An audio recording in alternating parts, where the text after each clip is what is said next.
Hello everybody, good evening and welcome to the season finale, round number 10 of the Buggyra Zero Mileage GT Cup, brought to you by Buggyra Racing and 301CZ, presented by simbroadcasts.tv. I'm Peter Butcher, and tonight on commentary we have Thilo Falkenberg, Jack Eyre and Jonathan Palmer. Good evening everybody. Good evening out there. Hello everybody, hope you're well. Thanks for joining us today. And hello world, hello everyone. The Buggyra Zero Mileage GT Cup is a 10-race series using the XR GTR car inside Live for Speed. Today we're at Aston Grand Touring, an 8-kilometre or 5-mile fictional racetrack for the final race of the championship. The car the drivers have been using throughout this championship, the XR GTR, is a front-engined rear-wheel drive GT car with a 2-litre turbocharged inline-4 engine producing 490 brake horsepower.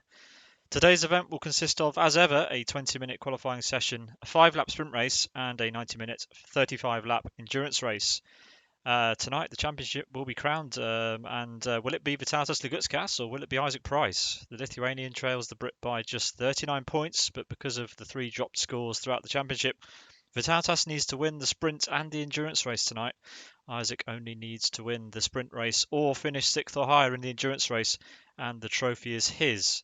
The technical partner for the Buggyra Zero Mileage GT Cup is 301.cz, and other key partners include the Excalibur Army, Slovak Training Centre, Eldis, VAG Logistics Services, K-Tech, New Trend, A-Track, GC System, and Yordak. Without these sponsors, the series would not be able to go ahead, so thank you very much to those guys.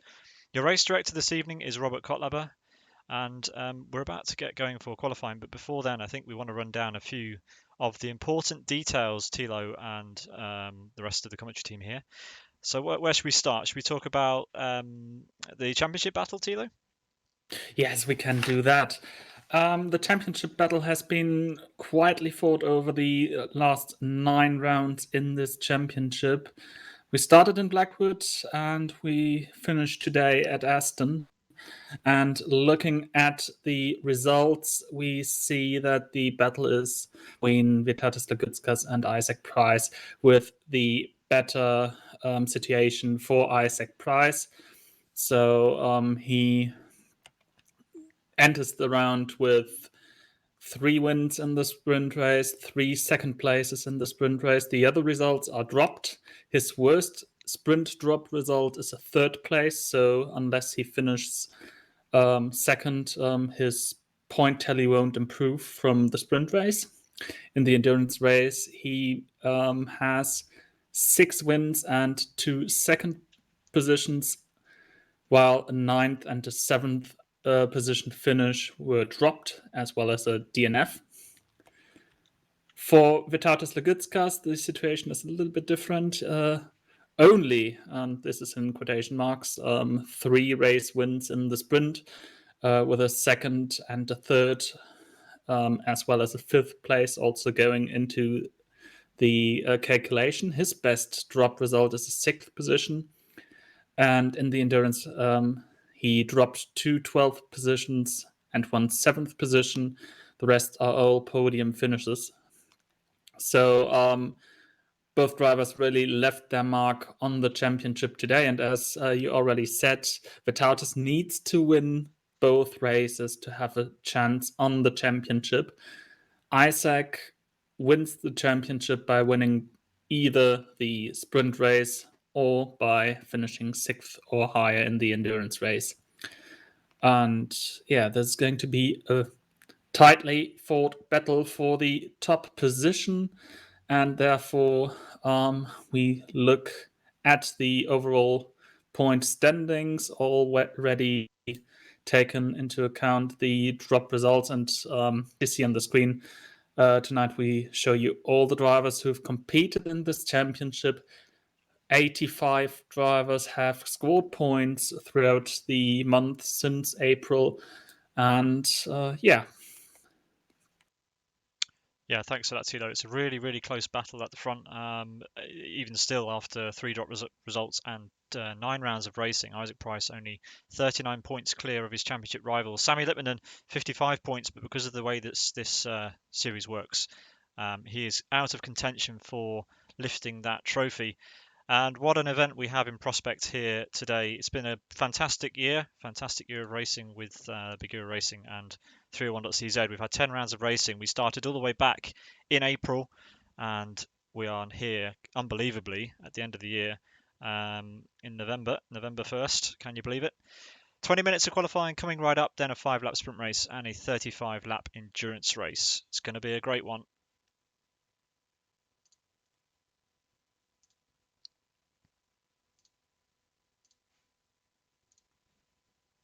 So, Jack and Jonathan, what are we looking forward to this evening? What are you looking forward to most? Is it the championship battle at the front, or is it the positions lower down?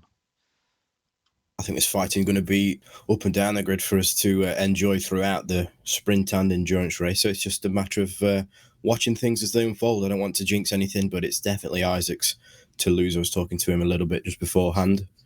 So he seems pretty confident. He's not done as much practice for the finale as he has for KY3 earlier in the season. Of course, everybody a little more enthusiastic when you're not quite sure what the competition is, but I think Isaac's pretty set that he's one of the top guys, and yeah, Vitaltas needs to put on a show for us if he's going to clench that victory away from Isaac. Of course, having to win both races today. Absolutely. We are going to have a cracker of a race today. Qualifying has just started. They have 20 minutes to set the fastest lap time they can. Jan Vikowski for Conquest Racing first out, and just behind him is Vitaltas Laguskas. And it is quite a long lap. This track will definitely lend to some fantastic battles and drivers that have different skill sets. This course has a mix of everything. They're just now coming through the Mickey Mouse double hairpin in the north paddock area, so that tests the mechanical grip quite well. You've got the long back straightaway here on the run up to the north end of the circuit, and then you have the penultimate sector is a fast flowing left-right undulating off camber on camber total mixed bag this entire circuit. Long, fast straights, very tight technical corners, very fast-flowing corners. So the setup is a compromise. Qualifying, I would think, much more low downforce. And Isaac Price now just coming up to the first car in line. So Isaac wanting to get clear air and try to get a good lap into start. So I think what we're going to see in qualifying is just absolute flat out. We're going to see the compromise come in for the race, and this is going to be a cracker of a qualifying to watch. Not as long of a run down to turn 1 as we have at the Grand Prix configuration. Here we cut out the Grand Prix turn 1, but it's still a long run to turn 1, so whoever has, probably, let's say, second, third row will have a good shot at being first into the first corner on the sprint race.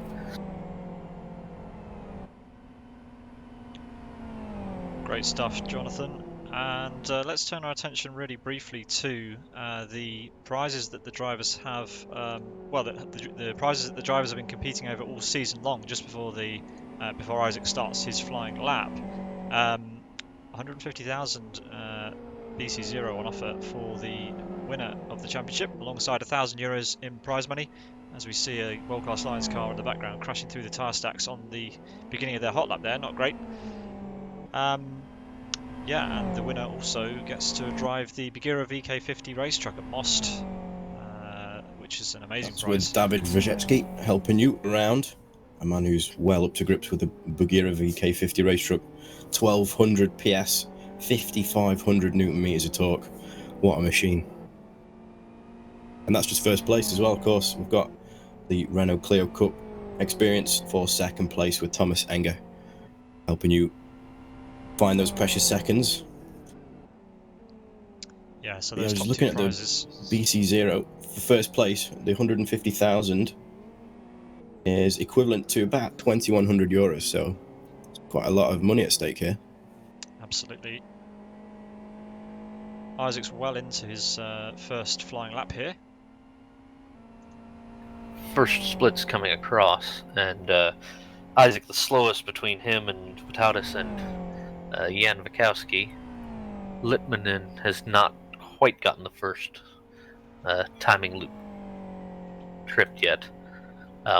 There are 3 intermediates here, 4 sectors, and so quite a lot of different sectors that you can analyze your lap times on and against.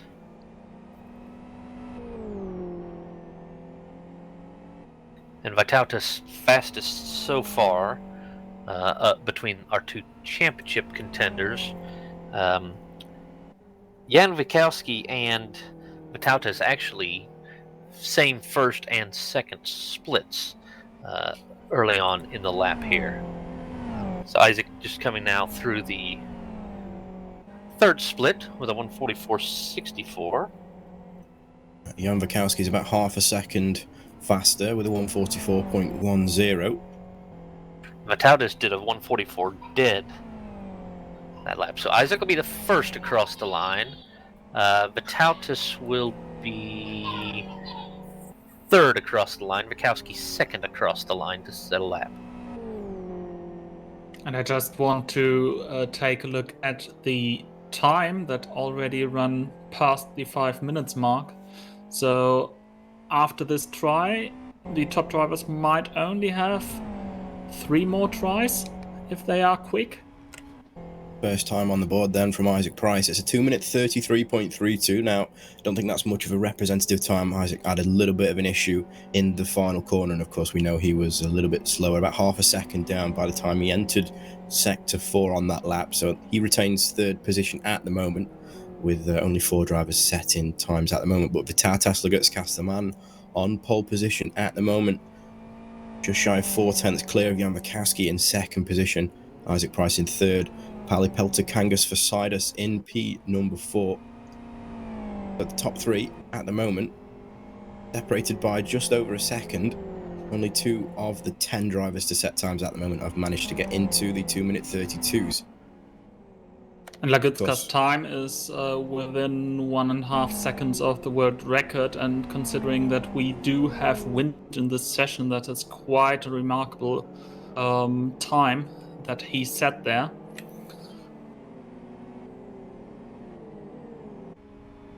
Yeah, Wind speed this.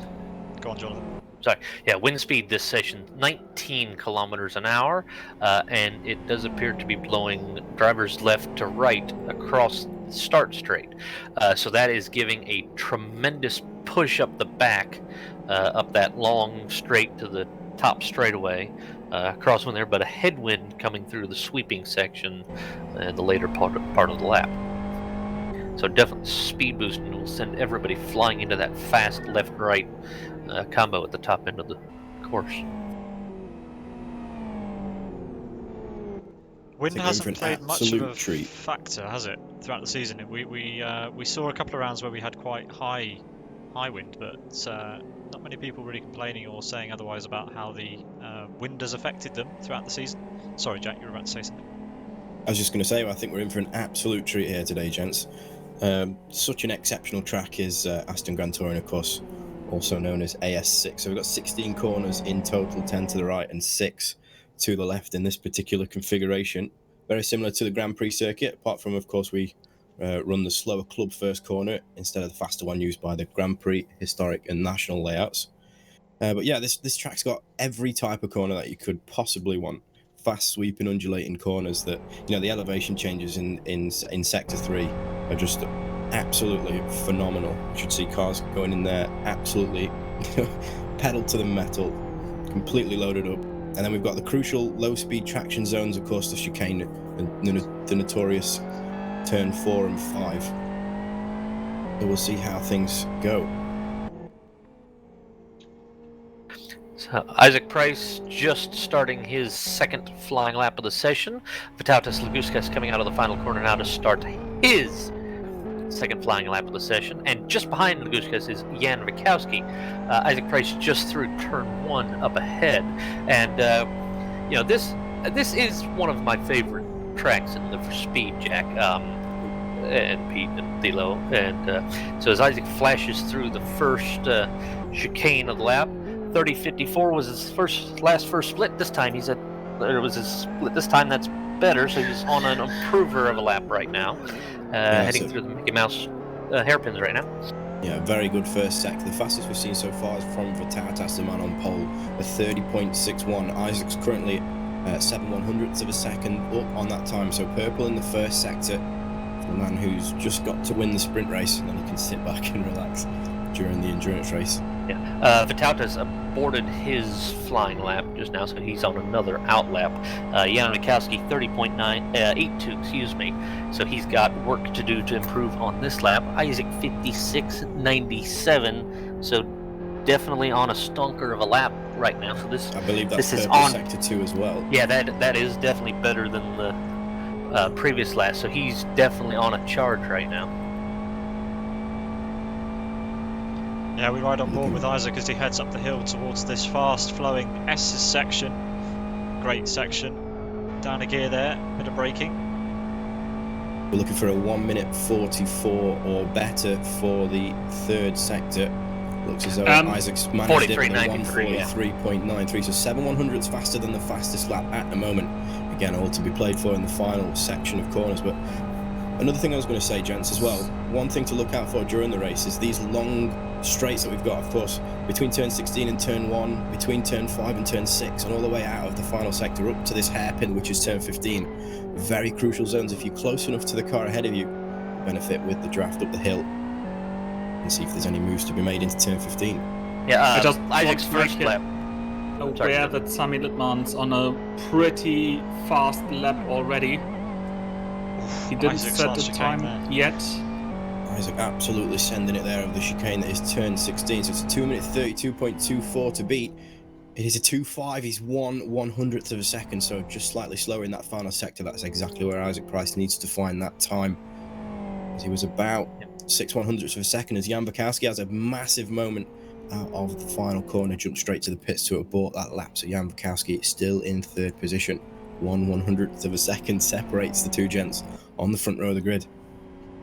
And also on the second row of the grid, because Sami Littmann slots in right behind Jan Bukowski, 1/100th of a second slower than the Polish man. He probably lost it all in the final chicane after being on Lagutska's split times earlier throughout the lap. Yeah, Lagutkas is lining himself up for another lap. He can't afford to mess this one up, really, because Isaac will get some more time. So Lagutkas needs to smash it out of the park with this next lap.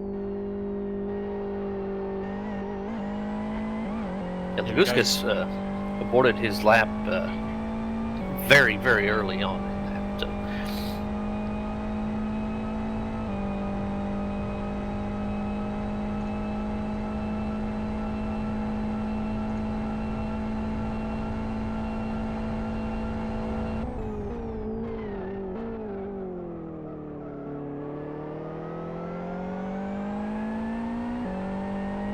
7 minutes 45 seconds left in the session. Daniel Balla improves into 10th position.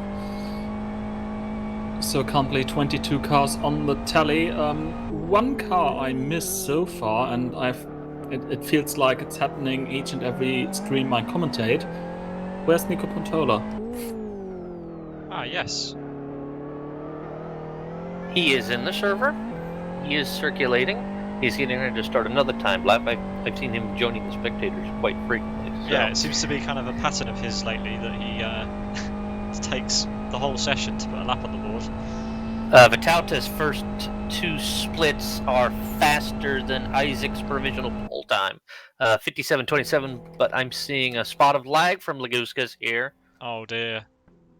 Oh dear, that So must have been a hardware and he's problem. off in the fence. Yeah, I'm guessing that was some other issue other than his internet. That's not good to see, especially considering he was up on the best time of the session. Surely a worry for him as Isaac is coming round. He's to starting now. starting A new lap. yeah. Very committed through the chicane. I thought he was on a lap, but of course your lap basically starts at the top of the hill. Aston Grand Touring. I can't remember if it was Hamilton who said it, but you definitely need to hit the final corner perfectly already for the run into your fast lap. Isaac was a little bit deep round the first corner there. Vitautas took a much tighter line. Especially on that first straight of that first lap. Oh, Isaac got on the curb and had a twitch on through the chicane at the cadet section, of course. And that's a slower first split than his first lap, but still with all the lap to go. Yeah, he should be fine if he can finish this lap to do another one. Someone else who's on an absolute charge as well as Samuel Littman just set a 30.47 first sector. I believe that's the fastest that we've seen so far. Sammy currently sits in Jan P number 4. Wachowski, 30.41 first split on a lap just behind Isaac.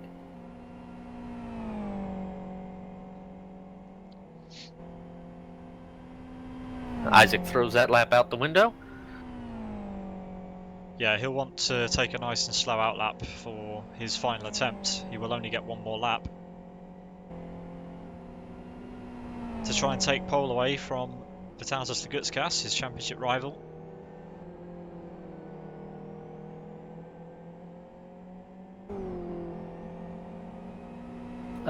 Sammy and Jan Wachowski both same split 2 time. The margins are impossibly small here. We're so used to seeing it amongst these top guys. But over a 2-minute 30 lap, it's really important to stress how impressive this is.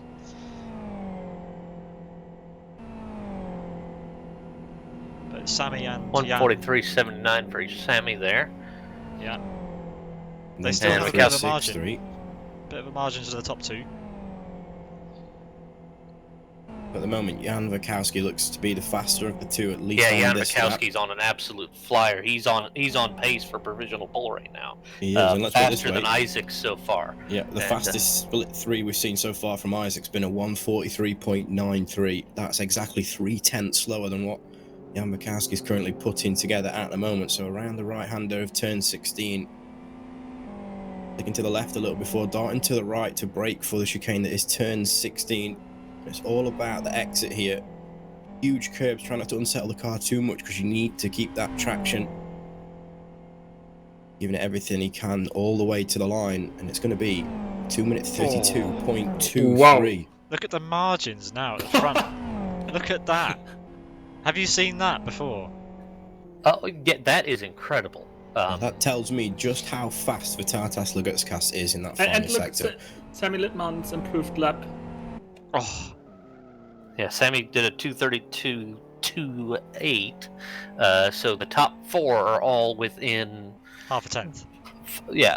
half a tenth and 500ths of a second. Part of me wishes we went to thousandths in LFS, but one can only be so lucky right now. Lagushkas through the double hairpin solution, and he is just spectated and just rejoined with just under 180 seconds left in the session.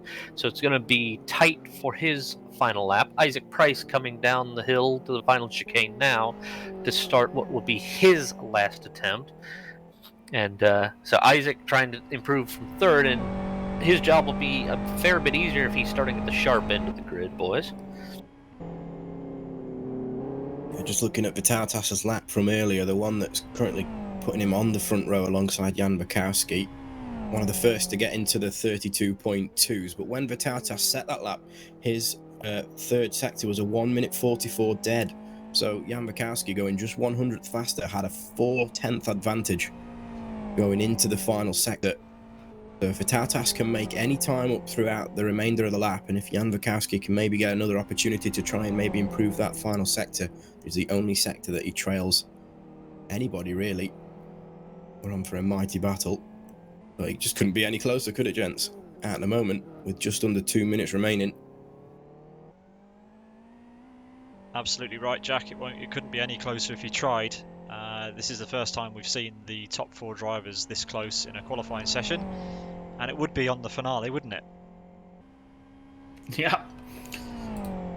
Isaac Price with this really is off interesting by line. Yeah, go ahead, take it away, Jonathan. Hang on, I'm writing something down since you talked. Yeah, Isaac Price is off the provisional pole right now, but obviously with the tricky infield or the tricky twisty section yet to go, a better setup for that section can gain you heaps and heaps of time. Jan and Sammy and Vitautas are behind Isaac on the course, getting ready to start their timed laps.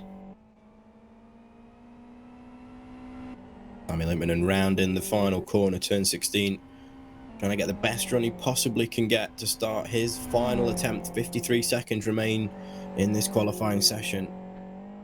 Jan Wachowski as well now exits the final corner to start his lap. Yeah, at the moment it's a 30.4, split number 1 to beat from the man in P4 at the moment, just 5/100ths of a second away from pole position.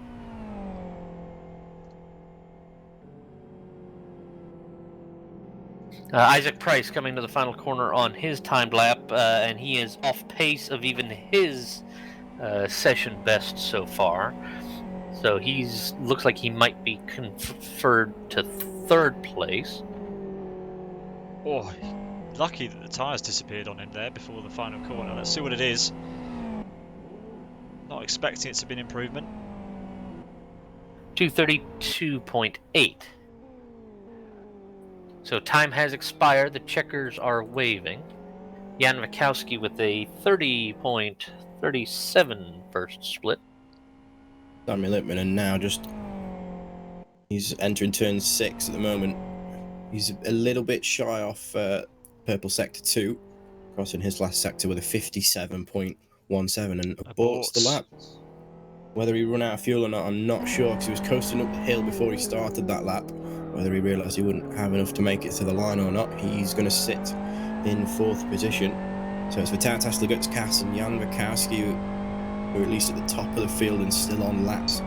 Yep, Jan is on pace with his best lap right now, and Lagutskas is off the pace by about a 1/4 of a second early in the lap. I think if Jan Wachowski can do what Vitautas Lagutskas can do in the final sector, we might even see a 31 here. Remember when Jan Wachowski set that lap that put him in pole position, he was at a 4/10 of a second advantage at this stage. And again, crossing into split number 4, Jan Wachowski is on a 1:43.63. How's Vitautas doing? Vitautas coming into the final couple of sectors now through the sweeping section. So Wachowski will complete his lap first.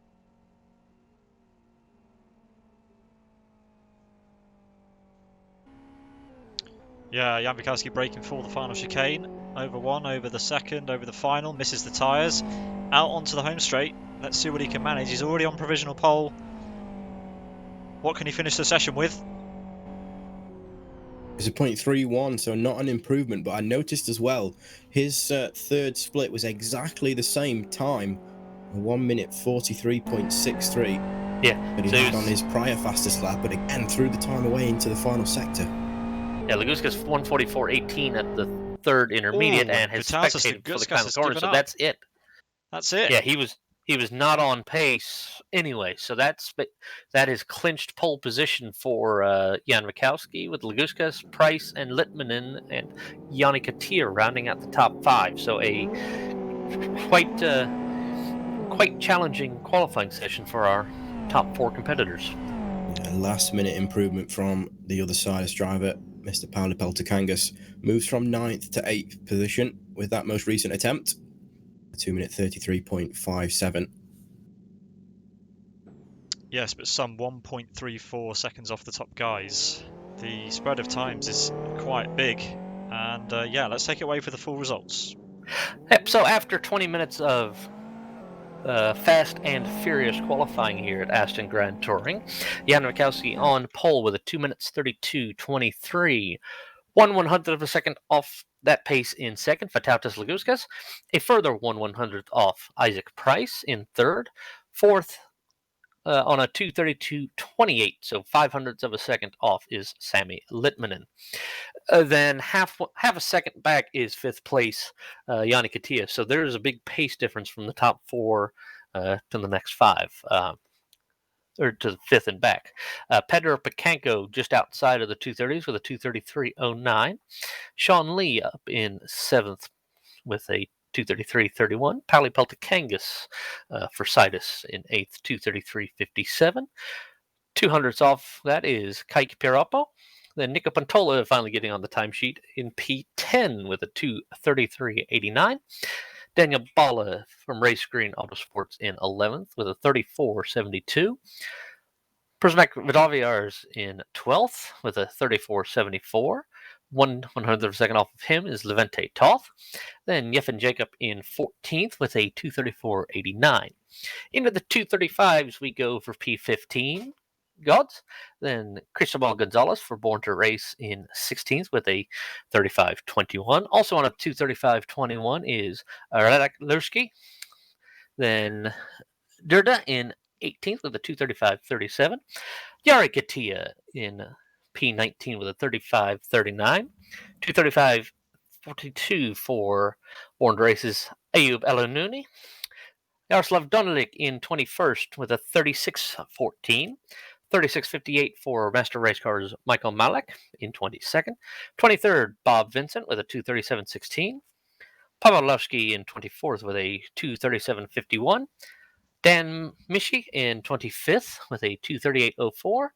And Joao Paulo, 26th and last of our qualifiers with a 2 minute 45.66. So a big spread of lap times here. This is one of Live for Speed's longest circuits, so plenty of room to have those little mistakes that add up to a lot of time lost throughout a lap. Thanks for that rundown there, Jonathan. 26 starters, is it? 26 on the list. Yes. Brilliant. So 26 cars to take the start of the 5-lap sprint race around Aston Grand Touring. One of the in fact, I think this will be the longest sprint race that we've had, won't it, in terms of distance and duration? Yeah, so 8 kilometers the lap, so 40 kilometers for the sprint race. That's definitely the longest of the season. But as we all know, the 5 laps are fixed no matter what track the series went to. Yeah, so this will give the drivers at the front of the field the most time they've had all season long to try and battle it out for the win. Of course, don't forget that Tautas Laguskas needs to win this race. Let's turn our attention back to the championship battle between those two. Going into this race, Tautas needs to win the sprint and the endurance race. Isaac Price will be champion if he wins the sprint or finishes 6th or better in the endurance race. So the battle really is on between these two, the only two drivers able to win the overall championship battle. And one thing that still needs to be pointed out, if Lagutskas is not having a great day, he can still be overtaken by Sami Litmanen, and with the money and the prizes on the line, he's like between the chairs, so to speak, because either he fights for the championship, for the biggest prize, or he has to defend his second position in the championship. Yeah, Sami Litmanen definitely in the fight there in the top 4. Just 4 100ths away from Vitalis Lagutskas and 5 100ths of a second away from pole position. Got about 2 minutes until we get underway. Also, taking a look at the qualifying session, our top 5 from the championship are again topping the session. Really consistent season for those guys. Yeah, Yoni Katila, he was strong at the beginning of the season and he had a few really nice results, especially at Kyoto. But yeah, he just slipped away when it was really crucial for the top of the championship. Obviously, he's still right there with the prizes and the big prizes at that. So good effort from Yoni Katila. But yeah, sadly for him, not fighting for the win, which I'm sure he would have loved to have been doing. Very successful racing driver in Leopard Speed is Yoni Katila.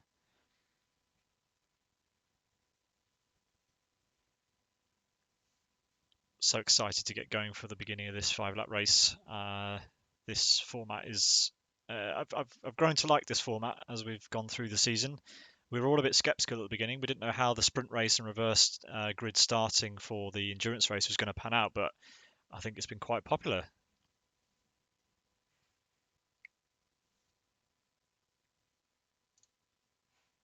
Especially with the reverse grid afterwards. This is really,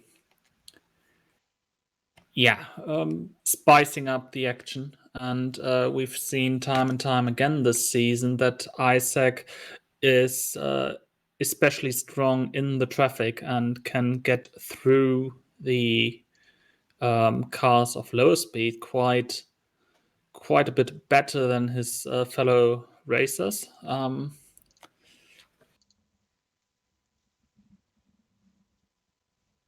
Absolutely.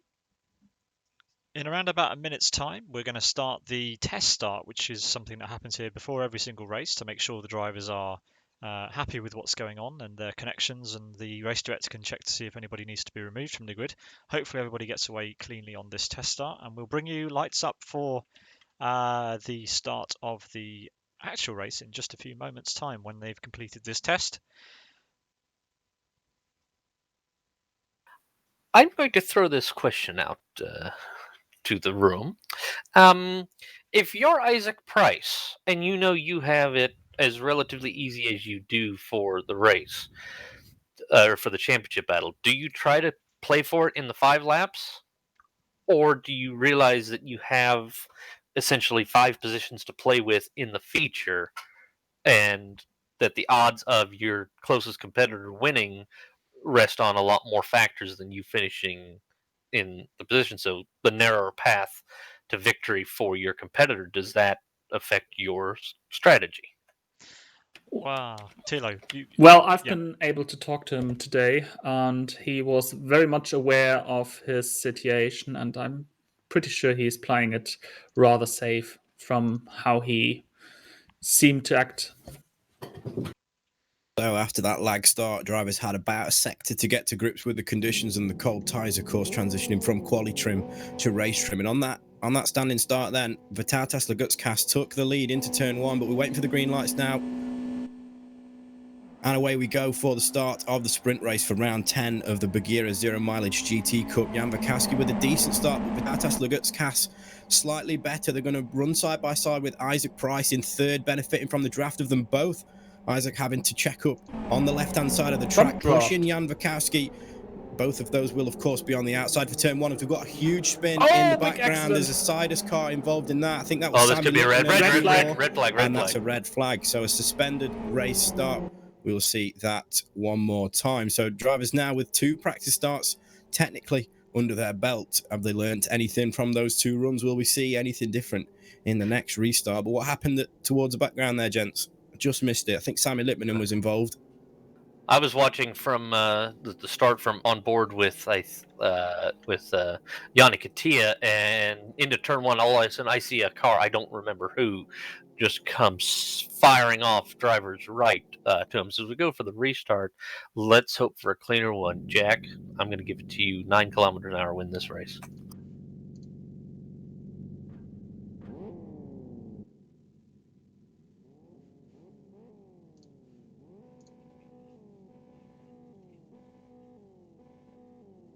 So what can Vitatas do this time? 1 red light, 2 red lights.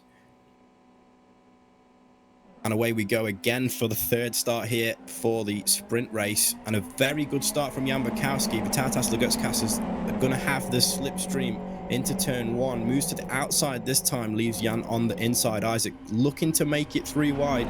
Pushing Jan.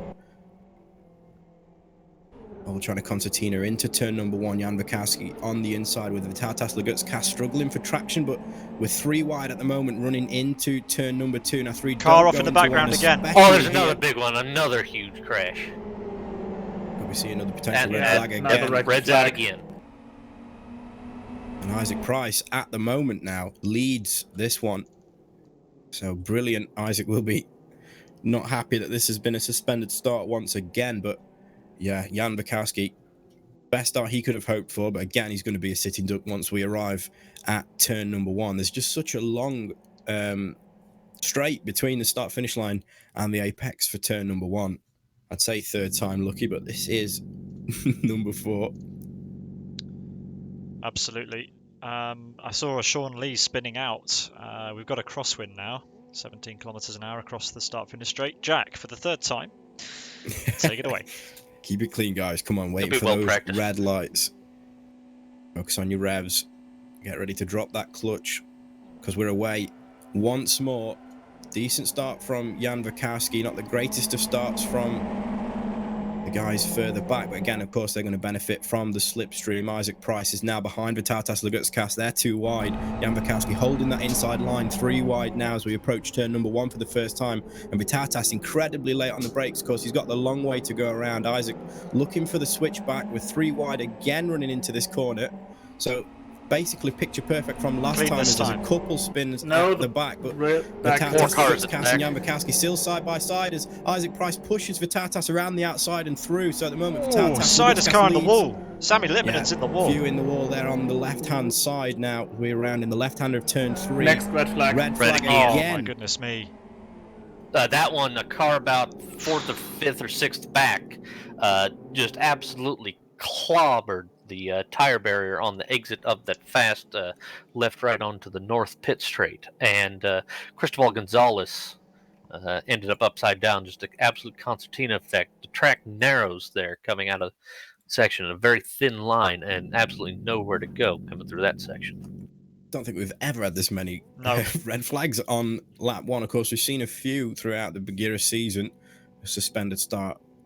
Nobody wants to. I mean, at least in a sprint race, it's not. I mean, it's worse than really in the endurance race because you have less time to make up for it. But again, waiting for those red lights. And away we go for the 4th time. Decent start from Jan Bukowski. Sizable start from Isaac and Vitatas Lagutskis in 3rd and 2nd as well, respectively. Vitatas pushing Jan Bukowski, but it looked as though he got a little. Well, I don't know if there was lag involved there, but Isaac Price around the outside of Vitatas Lagutskis now. Jan Bukowski holds the inside. Isaac takes a sweeping line in, neck and neck at the apex of the corner. Now it's all about getting on the power. Vitatas Lagutskis now down in 3rd position. So if this is to go, looks as though Isaac's going to take the lead from Jan Bukowski. So Isaac Price leads from Jan Bukowski.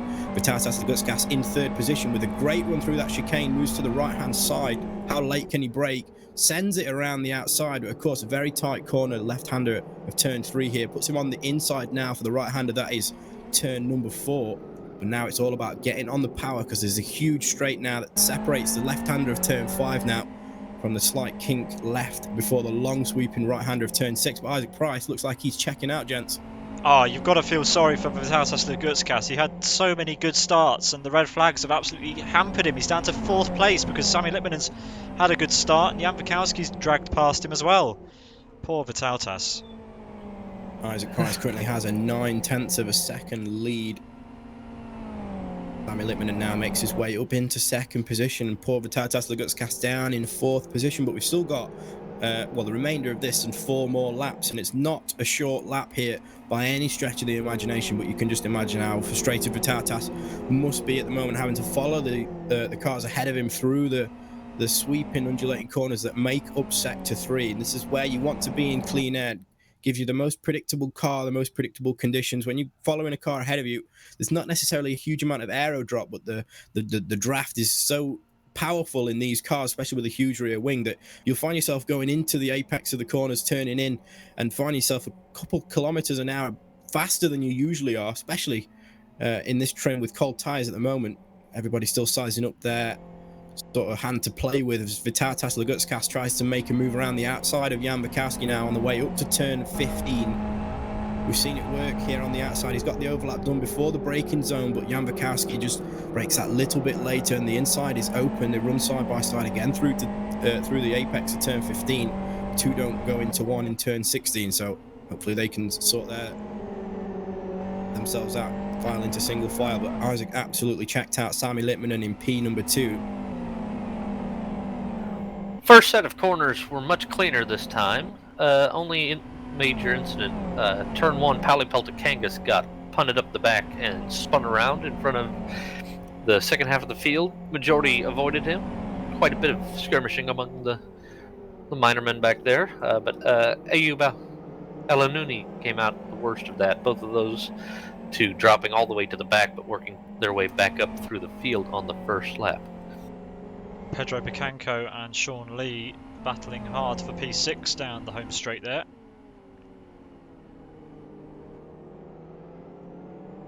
But Isaac Price leads on lap number 2 of 5 after several aborted starts. We finally got underway, and Sami Litmanen has made the most of this. He's up to P2 and separates the championship rivals. But Sami is losing to Isaac. The gap increased now to over 2 seconds already. Yeah, Isaac Purple in every sector, of course, on lap number 1. He was the guy out in the lead, but again, he's about a tenth and a half faster than Sami Litmanen through sector 1 on this lap, and about 8/100ths of a second, so just shy of a tenth faster in the second split. That gap now from first to second is 2 seconds.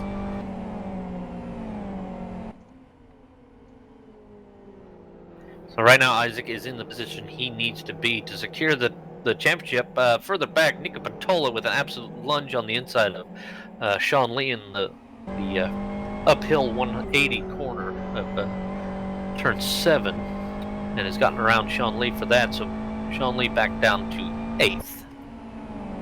Yeah, Pedro Picanco is going to have to watch his mirrors now, because it's going to be filling with that gorgeous black, gold, and white and red Genuine Racing livery. Vitatas Lagutskas is quite close to the back of Sami Litmanen as we run up the hill now. Keep an eye on the battle that you're looking at the moment. I'll keep you posted on this one. Yeah, Sean got it all wrong. He was side by side with Nico and one of the Energy Virtual Racing cars. That was Kaiku Piroppo, side by side now with Daniel Balla.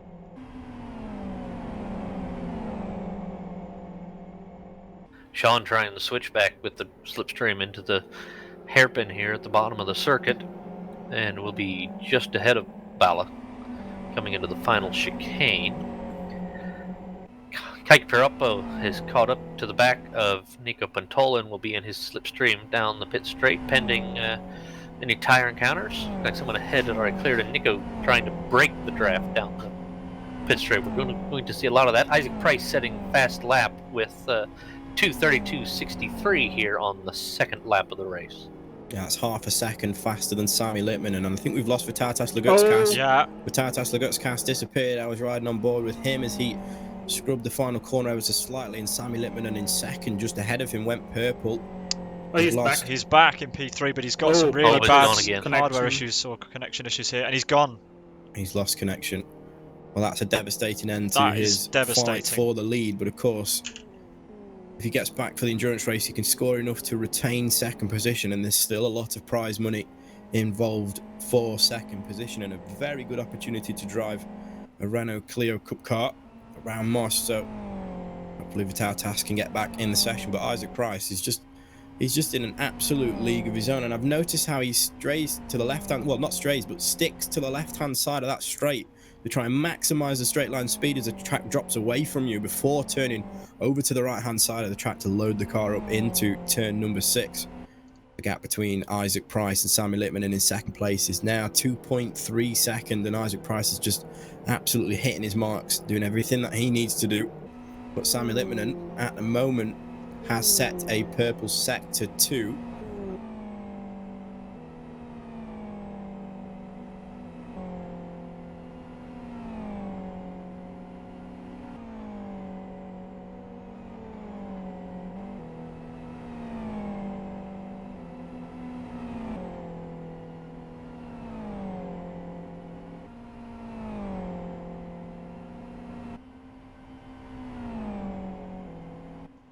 for Sammy Littman, and now again that 2.3 second gap that Isaac Price ahead.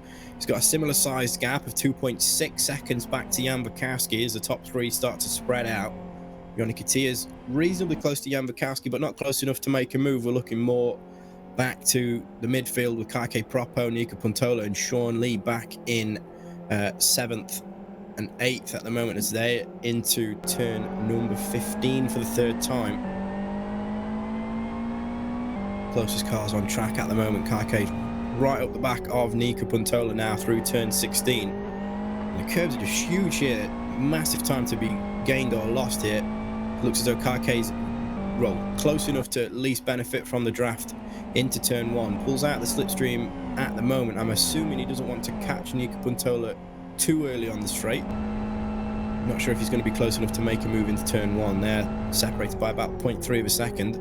And Isaac again taking the fastest lap away, a 2:32.52. And again, to put that into perspective, that's just shy of half a second faster than Sammy Littman's 2 minute 33.0 second.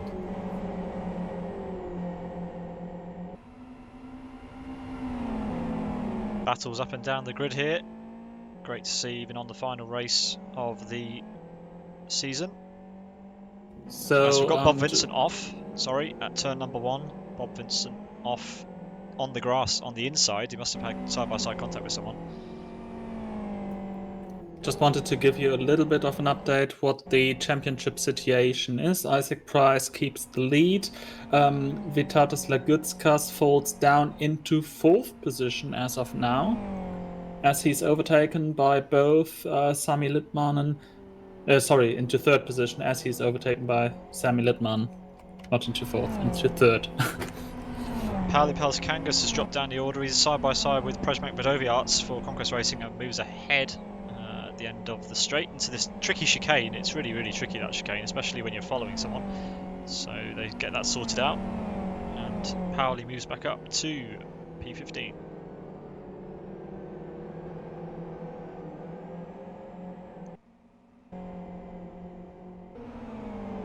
And don't forget, we will have anywhere between the top 10 and 19 reversed for the feature race, depending on the finish time of our race winner, which Isaac Price coming down towards turn number 15. Now the hairpin, and will start his last lap of the season right now, doing everything he needs to do to clinch that championship.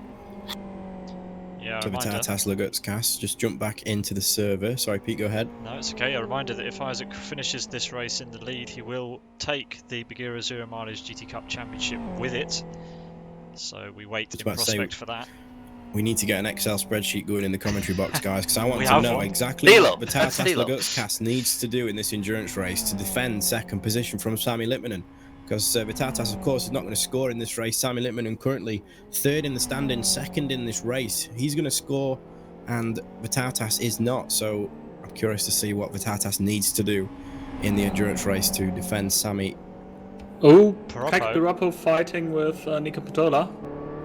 Yeah, think you they're said running it wide might happen coming out of last turn lap, Jack, but it's happened this lap instead. They're side by side.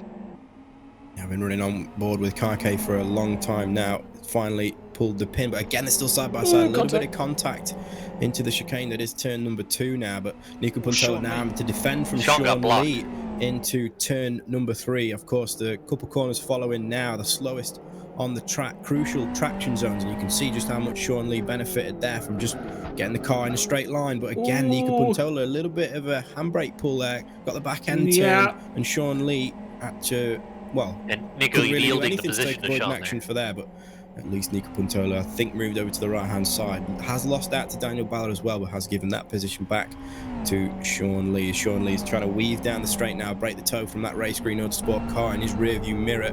Very, very close as they both get on the brakes to turn into turn 6 now.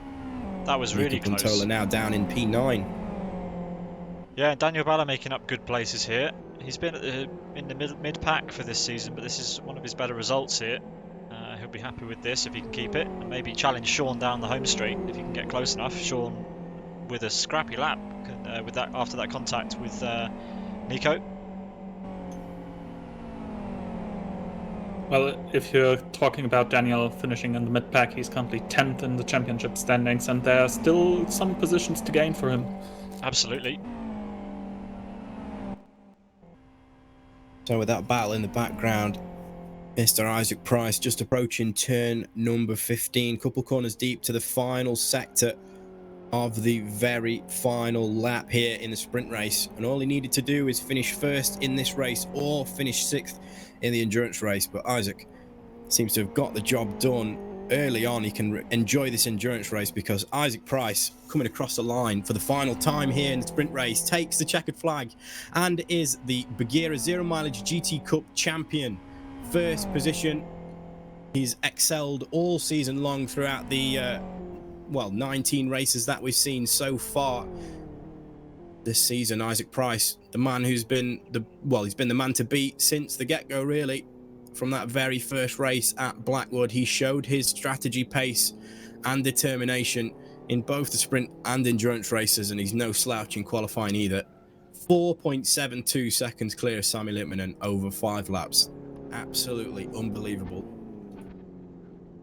Yeah, so he's sealed the championship. We've only done the sprint race. Remarkable stuff, such as the way these drop rounds have worked this season. Massive congrats to Isaac Price. But if you're looking at his championship tally, he scored so many victories. And I think his worst result he got from a sprint race so far this season that is still on the tally is a 2nd position. So that really speaks for itself. Yeah, and you have to feel sorry for Vitaltas. Whatever happened there with his hardware or his connection scuppered him, and also those red flags at the beginning probably just unsettled him. He wasn't able to get the best start during the race that eventually carried on. I do feel for him, and I do hope that he can gain a few more places back up the championship order as a result of the endurance race if he can last it. But it doesn't take anything away from Isaac Price. He had it didn't go all his way throughout the season. Remember, he had that DNF in the endurance race at South City, was on his roof at turn 1. So it hasn't been plain sailing. It took him until the final round to clinch the championship, but he's done it, and he can kind of relax maybe for the endurance race. But I'm sure he'll still want to put on a good show for us and try and take home the victory in style, no doubt. Vitaltas de Gutskas will start that race quite low down. Looking at the splits and times from the race we've just seen, Isaac fastest of everybody in all 4 sectors, as well as, of course, the fastest lap for good measure. 13 positions will be reversed. We just hear from race control. That will put Levente Toth on the pole for race 1. Isaac will start 13th. Nika Patola, after his skirmish at the North Hairpins on the last lap, dropped down to 9th. That'll give him a top. That's a 5th position start for him. And Vitaltas Laguskas will be able to start from last for our 35 lap endurance race here. Yeah. So with Levente Toth being on pole position, this is closing the circle in a way, because he was the one starting from pole position into the Blackwood endurance race on that Friday in April when we kicked off the season. And I in my head, I remember saying multiple times this season that he was in that flip spot. Yes, indeed. Except for the last 2 rounds where he really performed at the top end of the mid pack, so to speak. He was already always down in the middle around this flipping spot. And I guess you're right. It's not the 2nd time either that he got flipped onto pole position, but 3rd or 4th time even. Yeah, so there's still positions and points to be gained up at the top of the championship between the other 9 drivers, Vitautas included. He's in P4 currently in the standings after that DNF. So what can he do to find those extra points? We know how well he performs in reverse grid racing. We've watched him week in, week out at the Team Up Racing Championship. It's a slightly different format, of course, different cars, but he's time and time again proven that he can work well with these reverse grid situations. It all obviously depends on whether he can get a clean start. Hopefully, we don't have any more red flag scenarios, and he can get a clean start, pull away, and then obviously over the 90 minutes race, a lot can happen. Deco, do you want to run us down the order? Yes. So with 5 laps completed in 12 minutes 50 seconds and 23 100ths of a second, Isaac Price takes the win and the Buggyra Zero Mileage GT Cup Championship for 2020. Simon Littman coming behind in second position by 4.72 seconds. Jan Wachowski pole to third. Yannick Attia gaining 1 position on the race down to P4. Pedro Pacanco finishing where he started, exactly 1 spot behind Yanni in 5th. Kike Parapo coming up to 6th position. Sean Lee, 7th position. Daniel Balla finishing 8th. Nico Patola gaining 1 position to finish P9. Godst in 10th. Cristobal Gonzalez for Born to Race in 11th. Durda in 12th. Levente Toth 13th. And earning him the pole position for our feature race today. 14th was Pali Paltakangas after being spun on turn 1 and having a remarkable recovery drive to finish midfield. Michael Malik will be 15th. Prismac Vidaria 16th. Lauki in 17th. Jeff and Jacob finishing 18th. Yaroslav Donalik in 19th. Pavel Leshki in 20th. Ayoub El Hanouni from Born to Race in 21st. 22nd, Yari Katia for World Class Lions. Bob Vincent, 23rd. And 24th, and our last finisher on the course, Dan Michael. We had 2 retirements in that feature race from Joao Paulo, retiring the car with a couple laps remaining, and Vitautas Laguskas, last of all 26, with that unfortunate connection issue very early on. So the top of the field for the start of the race will be Toth, Durda, Gonzalez, Gauge, and Pantola, the top 5. Isaac Price will be starting behind Wachowski and Littmanen. Pali Peltikangas and Michael Malek will be starting right line astern. So I'll be interested to see how any of that group, especially Pali and Michael and even Vidaviars, may try to ride Isaac's coattails back up to the front of the grid.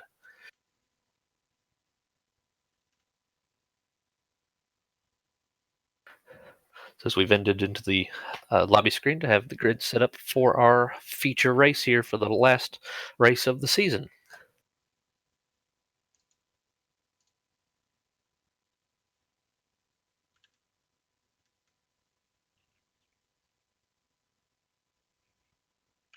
Thanks for doing that rundown, Deco. Yep, we'll take a few moments here to grid up for the start of the endurance race. Tilo?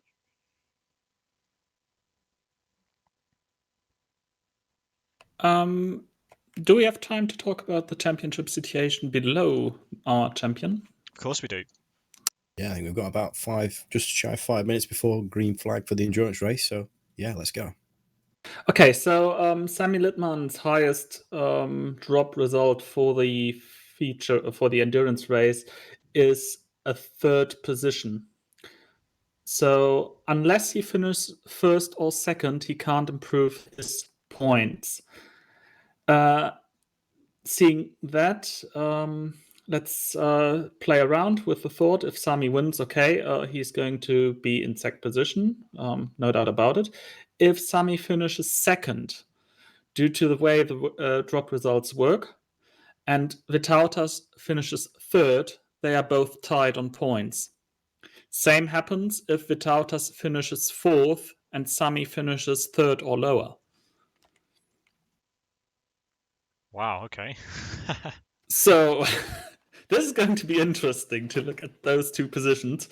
They might flip-flop up and down. And basically, whoever wins of those two is going to be second in the championship. But I think that is the easiest option.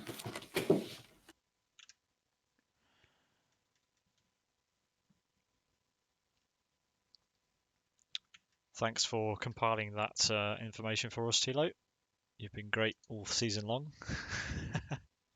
and didn't let us down when we needed you. So thank you for those numbers.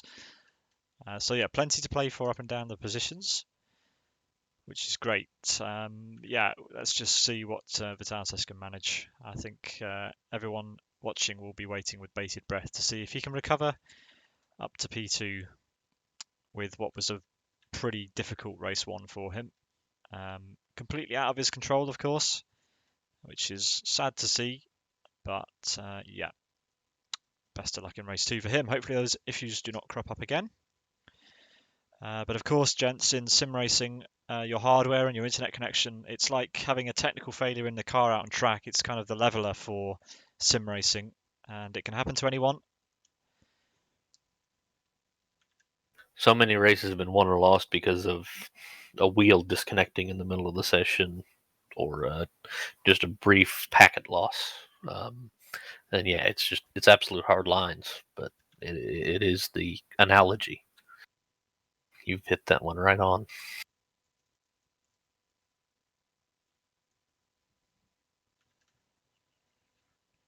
Levente Toth will lead the 26 car field away for the start of the endurance race. Durda will be alongside him on the first row. Then it'll be Cristobal Gonzalez and David Godge on the second row. Nico Pintola and Daniel Balla on the third row. Sean Lee, Kaike Propo on the fourth row. Pedro Picanco and Yoni Katila on the sixth row.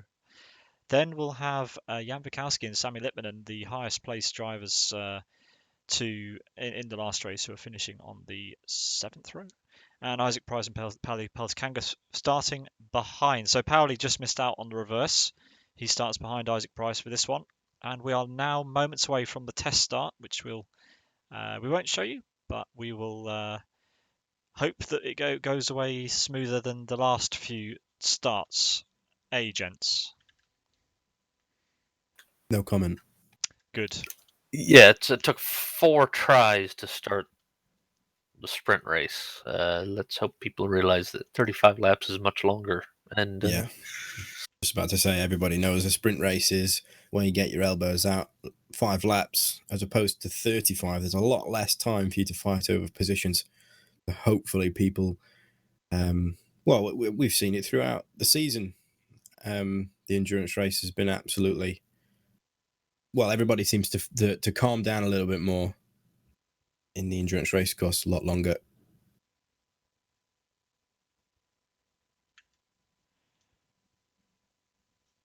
So moments away then. The drivers are just doing a very quick test start, and we will be able to bring you that in just a couple of moments' time. Again, this gives drivers, of course, about a sector to get to grips with the race trim once again. Very different from the last race, though, carrying a lot more fuel and potentially on different tyres as well. So everybody's got a couple of corners to size up everybody around them, of course, with the reverse grid as well. The faster guys somewhat in the middle of the pack trying to fight forward.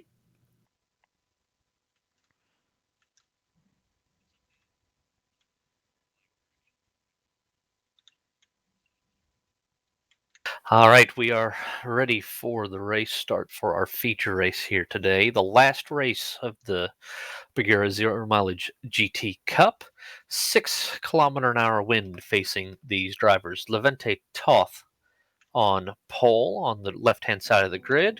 Durda in third. All lights red. And it is green. Race start. Here we go, boys, for the last race. 35 laps to decide it. Isaac Price is the champion.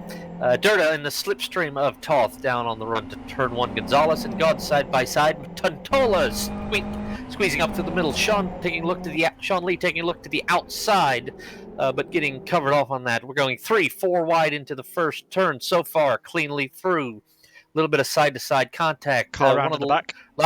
Lowski's has spun around Yeah, it's at the back Pavlovsky. of the grid. Yeah, And now as we just come getting on through the power out of turn 2 through there. turn 3, and we got contact. Nico! Patola, Lee, and That's got to be a red flag. Patola is off. There's only about cars 3 so or 4 far, cars involved, at but that least. was a huge impact. And there. Isaac Price has spectated and rejoined the session. We have 1 car on the side. That is Sean Lee on his side. We have Toth leading from Dirta, Gods, Peropo on the back end of Gods, and Bala and Katia as they head up the long straightaway, completing the second sector of the lap.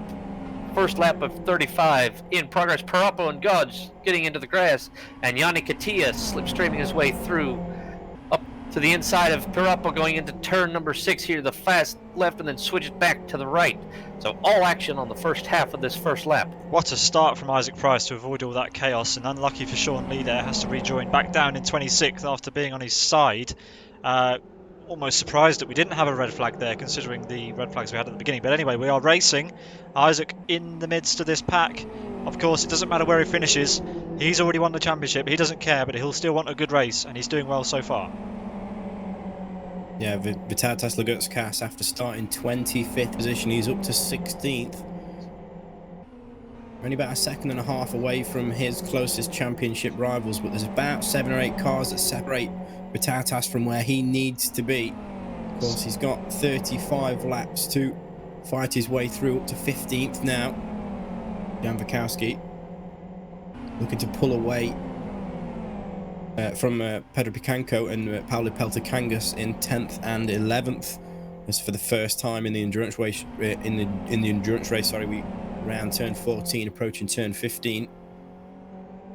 Toth and Dada have got a good lead here. Cristobal Gonzalez is limping his way back. Heavy left-hand side damage after that first lap. So Toth and Dirda and Gods and Yanni Katia coming out of the final corner to complete the first lap as Gonzalez retires from the race.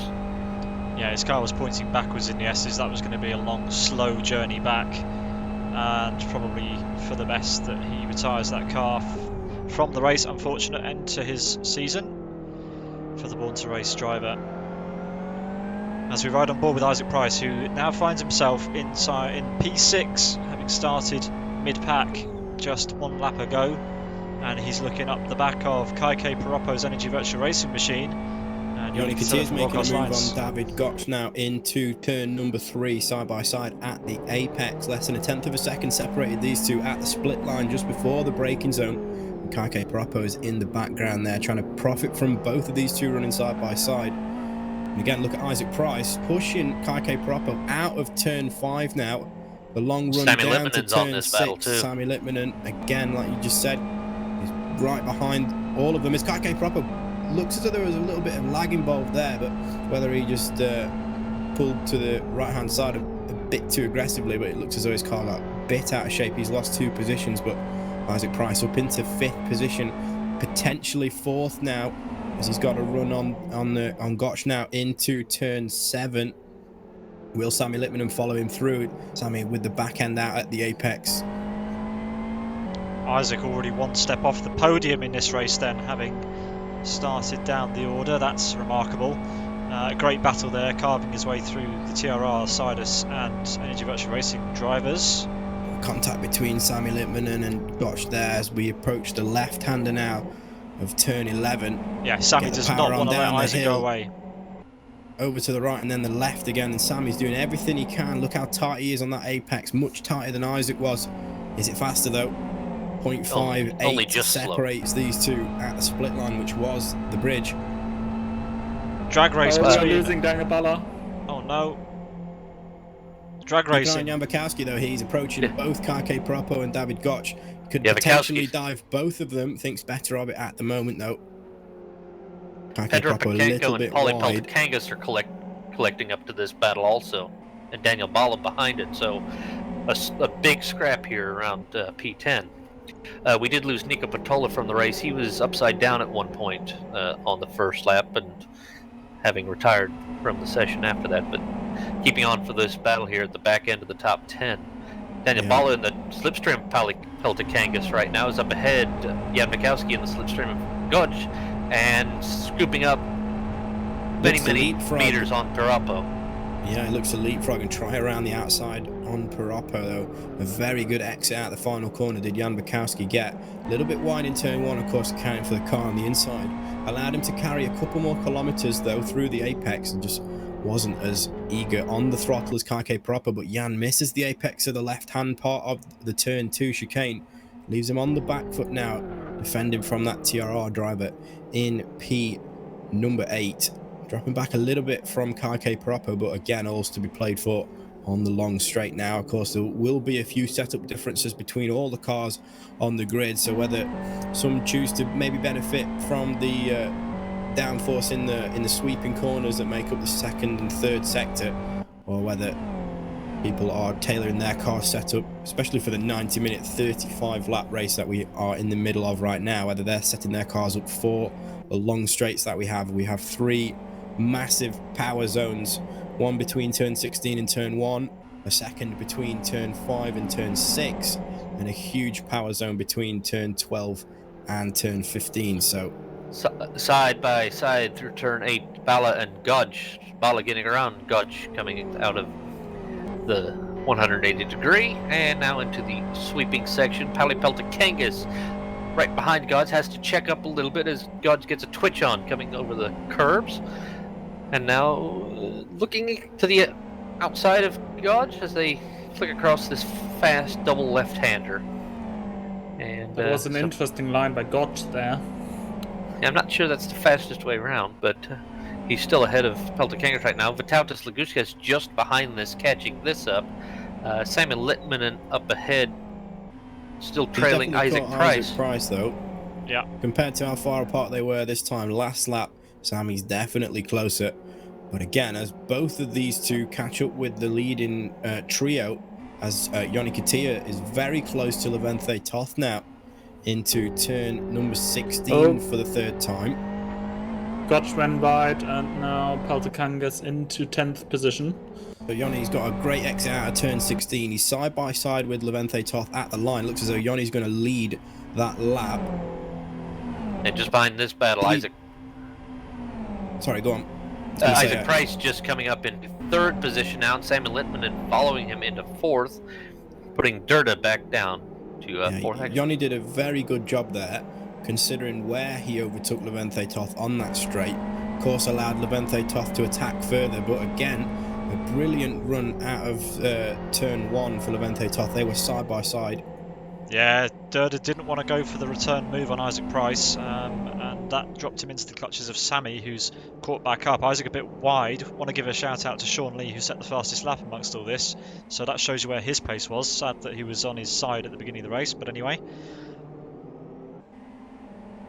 So Isaac and Sammy into 4th. Sammy is 1 position away from a very good position for himself for the championship. Vytautas Laguskas has worked his way up to 11th and is trying to catch up to Pauli Peltikangas right now. So Laguskas is trying to do anything he can to salvage P2 in the championship. And so Yannick Katia scooting away now from Levente Toth. Isaac Price will be around Toth any moment now. Littmanen just following Isaac through up to the front of the grid. A pit stop will most certainly be necessary later this race, and a very fast pit entry. Chance for a drive-through on a little too late braking.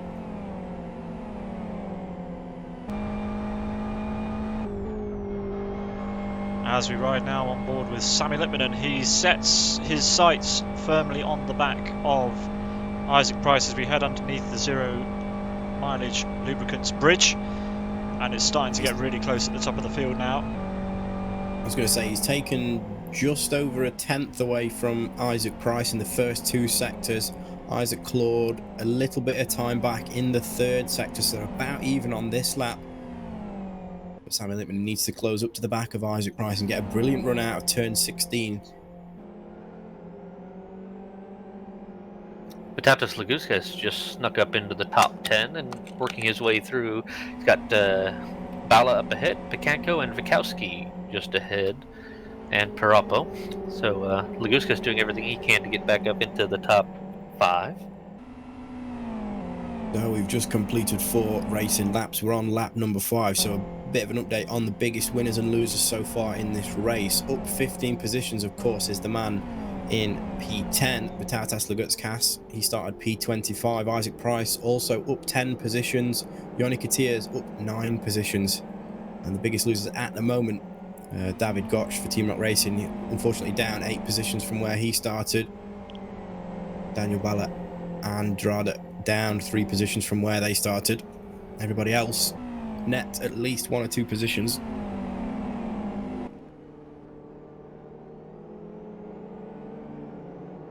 Speaking of Daniel Balla, he's now going to come under pressure from Vitatas Lagutskas, who, if you remember, started right at the back of this race.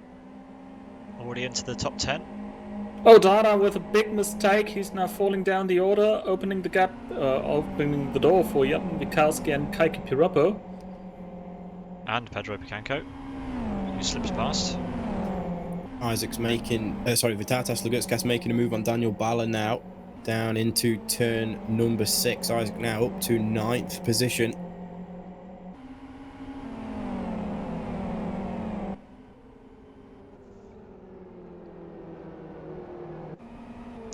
And Sammy Lippmanen and Isaac Price are really closing in on Toth, but you have to say Toth, having started the race at the front, he's done really well to keep this position. A couple of times throughout the season, Levente Toth has done very well. So important to give him a shout out for that. Currently P2. Also, fastest Sector 1 as well from Levente Toth this time around. Fastest of anybody, 30.98, 2/100th of a second faster than Yoni Katia in the lead. The gap's about 1.3 seconds though from first to second. We have a 3-way train, 6th, 7th and 8th now. Pedro Picanco very close to the back of Kaike Pirapo for Energy Virtual Racing. We're going to see him move now. Pulls to the left-hand side. He's going to brake a little bit later, of course. He can miss the apex and carry a few more kilometres around the corner. Kaike very deep, and the switch back for Picanco means that he's got that move done and dusted. I think he's got the overlap too. He has indeed. Picanco now up into P6. Kaike down into P7 as Vitatas Lagutskas makes a late move into turn 16. Overtaking the KXR car of Drada there in P9 now. Someone wants to go for that second position. Absolutely. I mean, he's got the bit between his teeth, and I don't blame him as Daniel Balla follows through. He's now in P9. Yeah, Vitatas is currently about 8 or 9 seconds off the net race lead at this stage in the race. Of course, we're only on lap 6 of 35, so plenty of mileage still to go. Vitatas needs everything he can possibly muster to get himself further forward. He's not set any fastest sectors or times, but of course you wouldn't expect him with so much traffic around him to do so. But he's got a bit of clean air now as he catches up to the back of Kaike Pirapo, who again is still following Pedro Picanco after they switched positions at turn 16 last time around.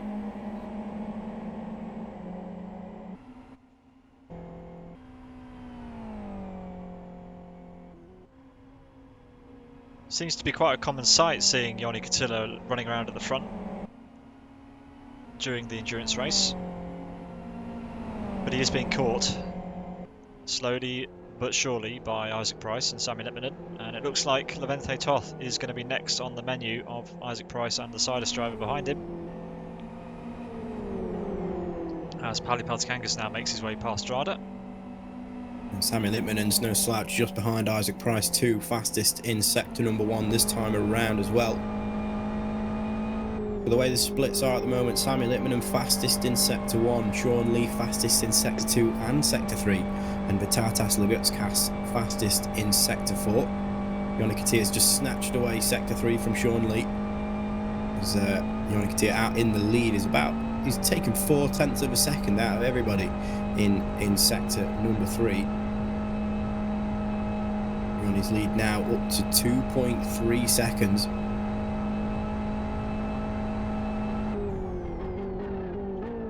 crucially though, when is Isaac Price going to have an opportunity to get past Levente Toth? And is it going to be an opportunity that he can get away with, or is Sammy Lippman going to be able to maybe follow through as well? You can see how close second, third and fourth position are as we go through turn 16. Levente Toth catching the tyres on the left hand side there at the second apex of turn 16.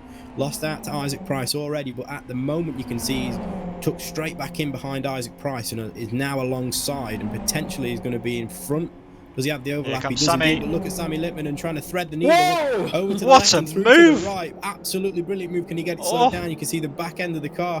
Whether he pulled the handbrake there to try and get the rear to rotate a bit more and get on the power. 2 positions in one corner from Sammy Lippman, and now up to second position Isaac Price, out braking Levente Toth into turn number 2. But Sammy Lippman, and he's just going to be wiping his hands and trying to get away from these pairs. He's got 3 seconds to Yanni Katia now up ahead. That's crucial because Sammy all season long has been caught behind Isaac Price, and finally he's managed to get an overtake on track. And also crucial to the championship, if we remember Thelo's words from earlier. Sammy's second means Vitautas has to get P3 to tie. The tie break is number of wins. If equal on number of wins, then it is who is ahead in the most recent completed race. So right now, Sammy would win, or Vitautas would win the tiebreak by way of having more wins than Sammy, but Vitautas has about 4 positions he needs to gain to get to P3. Yeah, he's about 6.17 seconds away from Sammy Lippman and in second position. That might not sound like a lot considering the amount of time that we've got remaining in this race, but there's crucially 4 cars that separate Vitautas Lagutskás from the rear bumper of Sammy Lippman, and not just the time. And of course, Sammy Lippman and now has only got him and Yanni. Basically, if he catches up to Yanni, can sit behind the leader and see how things go, maybe attack, but Vitautas got to make a number of overtakes to get himself anywhere near Sammy Lippman. And of course, overtaking is one thing, staying ahead is another, and he's going to lose time if he's going to be dicing throughout. Whether there's any strategy to be played, we expect the pit window to be between lap 20 and lap 28, so we're not quite close to any strategy battles just yet. And again, that battle, the gap between Sammy Lippman and Vitautas Lagutskás is just over 6.5 seconds. Speaking of pit stops, Jack, we've seen, forgive me if I'm wrong, I don't know whether Sammy made the error, but I certainly know that Vitautas Lagutskás has made pit stop errors in the past, notably by getting drive-throughs and things, so that could come into play as well. Jan Bukowski now very close behind Levente Toth, and I think there might be a move on the straights.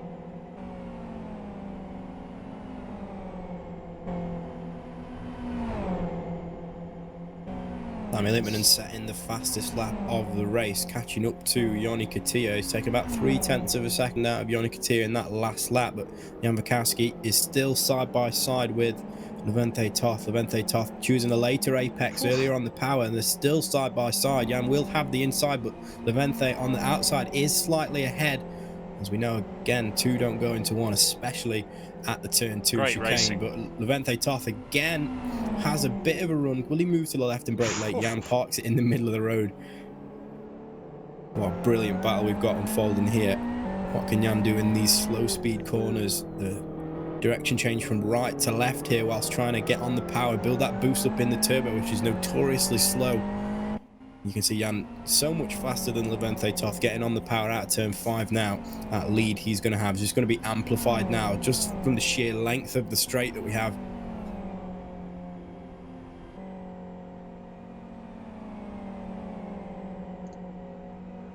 Sammy Lippmanen's taken a further 1/10.5 out of Yanni Katia's lead this lap alone, but Isaac Price is very much following suit, trying to catch the leaders again. Isaac Price in a very good position. He's already won the championship, but he wants to win this race as well for good measure. And if there's somebody that you can say has been almost faultless on strategy this season in the 10 rounds, in the 19 races that we've had completed, of course the one ongoing right now is the 20th.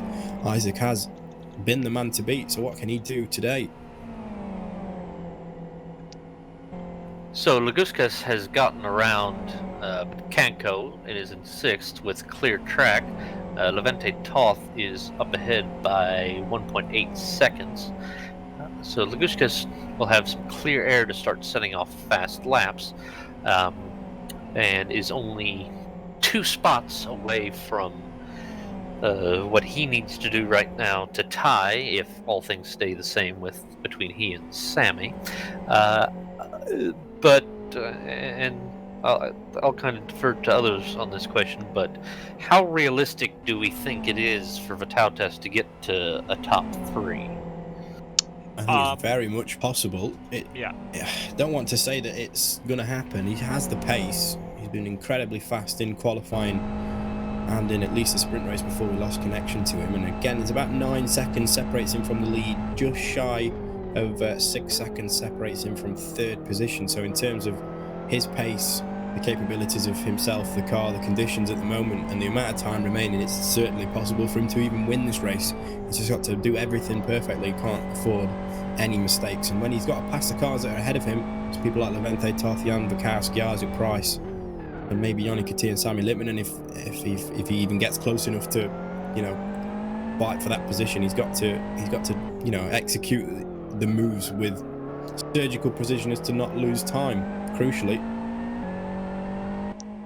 Yeah, I mean, with what happened to him during the sprint race, and also, the fact that he was fighting for the championship, really good result in qualifying, and it all went up in smoke. So you'd expect him to be really determined to get those, just as high as he can on the grid. He's already come from the back of the grid to 6th. I don't want to count against Vitautas Lagutskas. I reckon he can do it.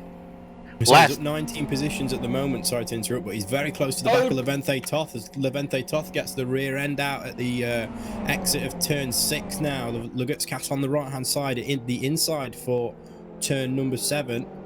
Both of them struggling with the rears, whether it's temperature or maybe dirt on the tyres. Didn't think any of them ran wide, but Lagutskas crucially now up to 5th. I think Lagutskas actually tried to position his rear end in a way that Vente can't pass him on the corner exit. Yeah, there's a good opportunity for the switch back into turn 7, it being almost a 180-degree right-hander. And Vitautas making his car a little bit wider by kicking the rear out. It's probably exactly what he meant to do. And he's already pulled a second on Levente Toth. He's got 3.1 seconds to make up to Jan Bukowski, but he's lost out to Yanni Katia by about 0.4 of a second after closing the gap to just under 9 seconds. So you can see him getting past Levente Toth, being offline at least on the exit of turn 6 and having to defend maybe a little bit in turn 7 while he made the move has cost him just shy of half a second. Well, the next destinations for Lagutskas are Jan Wikowski in 3 seconds, Isaac Price in 6.4 seconds, Sami Littmanen a little bit further ahead in 6.7, and Yanni Katia in 9.1 seconds.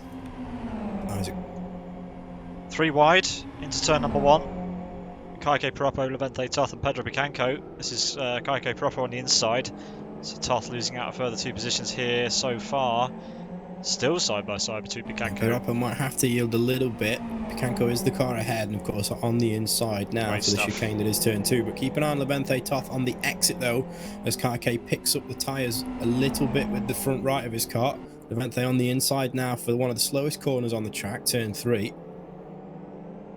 Crucially though, gents, Isaac, fastest lap of the race, just shy of half a second away from Sami Littmanen.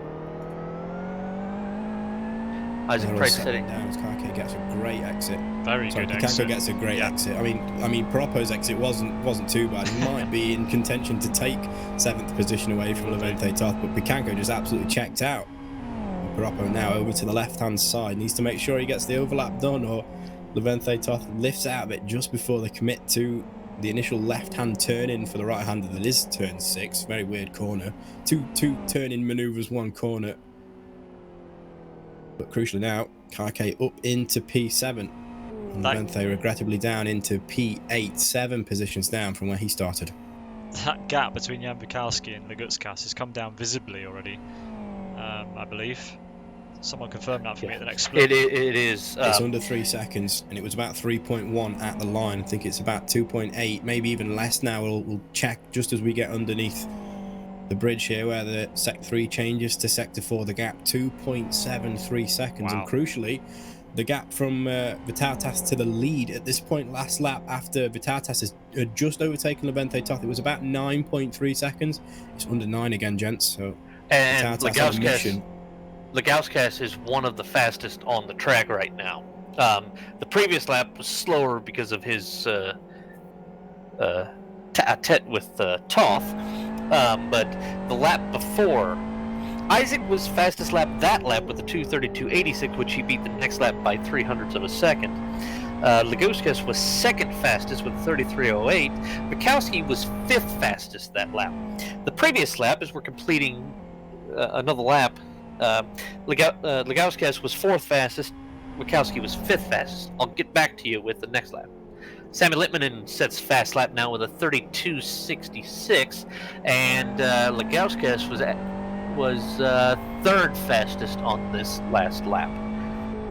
Just looking at how they are running right now, sorry to interrupt there. Isaac Price obviously in first position, he keeps his championship no matter what. Vitatas currently in fifth, he would lose the second position to Sami Littmann. But also Jan Vikarski in fourth position is losing his fourth position to Joni Katia, because Joni Katia wins. But now Vitatas Legauskas has got a bit of clean air as he catches up to the back of Jan Bukowski, and like you said, Pete, that gap's come down visibly. It's now under 2 seconds. Vitatas Legauskas fastest of anybody on this lap in Sector 1. He's not reached Sector 2 yet, but I can imagine that's going to be close to Purple, the fastest that we've seen in this race. It's not quite as fast as he'd like it to be, but he is fastest of anybody in the top 5. It's not a personal best from Vitatas Legauskas, but it's 2/100th of a second faster than Joni Katia. And the lead, of course, faster than the 4 cars ahead of him. So that gap to Jan Bukowski is coming down even more. It's 1.5 seconds. And crucially, Legauskas is faster than Yanni, but not faster than Sammy and Isaac. So if Sammy and Isaac can get around Katia and Legauskas can keep his pace, he's generally tending toward second or third on pace between these top 5. And Vitatas Legauskas, Sami Littmann and Joni Katia and Isaac Price all hold different sector times at the moment, with all 4 of them having a purple sector at some point in this race. Vitatas Legauskas' gap to Jan Bukowski is still 1.5 seconds as Joni Katia goes fastest in Sector 3.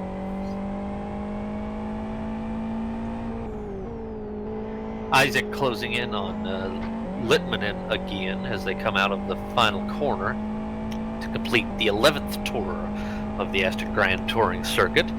And across the line again, Isaac Price just in the slipstream. I don't know if he's... yes, he is going to have enough to get it turn 1. Vitatas Legauskas, fastest lap of the race so far, 2:32.49, faster than anybody that lap by at least a quarter of a second. That wasn't even a personal best Sector 4 as well. He went purple in Sector 1 and a personal best in Sector 3, but Sector 2 and 4 aren't even the fastest he's gone this race. He's slacking. Taking bags of time out of everybody else. Yeah, so 32.49 for Legauskas. Second best was 2:32.68 for Isaac, and a 32.85 for Littmanen, and a 32.91 for Katia. Bukowski with a 33.35, so almost a full second on Bukowski that lap. Isaac Price in the slipstream of Sammy Littmanen on the run up to turn 6. Will Isaac try to get around Semi through this fast left and right, both of them hugging the left-hand side? Isaac sneaks around the outside of Littmanen side by side. Isaac has him cleared before the corner, and Littmanen off behind, but can he keep it tucked in? No, has to back off just a little bit as the downforce gets lost, and Isaac Price now into second, putting Littmanen into third, which means Vitatas needs fourth to tie as they run.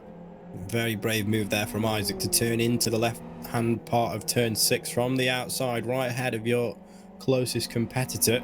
It's paid off for him though. Can he pull away from Sami Littmanen now? Both of these separated by just a few hundredths of a second. It's not even a tenth, I don't think. But all while these are battling, Vitautas Lugutskas is still taking time out of Jan Bukowski.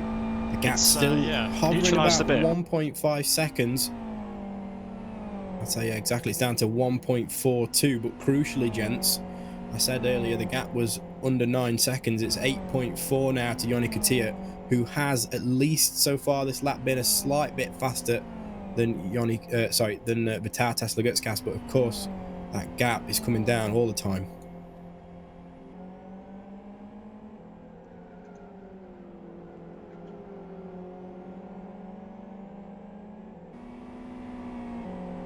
This race is unfolding into something quite special. We've all been looking forward to this race for a long time, and there's still loads and loads of prizes that are still yet to be confirmed. Obviously, we know who's got the big prize, but who's going to get everything else? Vitautas Lugutskas comes across the line, again closing down that gap to Jan Bukowski. And once again, that lap, Lugutskas fastest of... actually, this lap he was second fastest, but still faster than Price and Littmanen. Yanni Katia fastest that lap with the 32.64, 32.77 for Lugutskas. It's close between Przemek Radowiarz and Jeffin Jacob here for Race Green. Race Green versus Conquest Racing.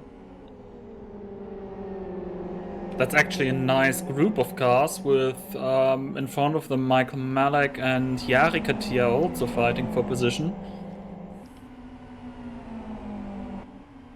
Yeah, we haven't seen much of the lower down the positions, but there's still battles going on, as you said. It's actually a tightly contested field, as we see Jeff and Jacob pulling to the outside. Not enough, but switch back. Not working, but poor exit by Jari Katia. Radowiarz side by side. Oh, contact! Yeah, that's helped Jeffin up there. Hopefully he gets past him on the exit. The slower World Class Lions driver just in the way a bit, and he hasn't managed to, so bad timing there for the Race Green Autosports driver and the decidedly not green car.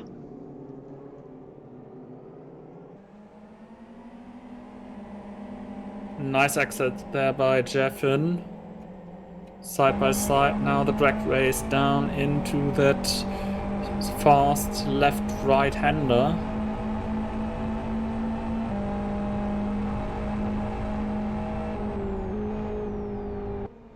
He makes the move. Good stuff. Immediately goes defensive because Yari's going to try and swing past on the inside for the hairpin at the end of the back straight. Oh, goes very sideways and he's off. He's in the wall. Not a lot that Jeffin could do about that. Yari messed that up all on his own, but hits the wall, which is slightly unlucky, but quite a weird place to have an accident. I don't think I've seen anyone have an accident there in a very long time, as he nearly collects Sean Lee. Whew, Sean Lee very lucky not to be collected there by Jari Katila. And you have to say, Sean's done well considering he had to hop back to the pit lane and get back in this race. He's up to P18.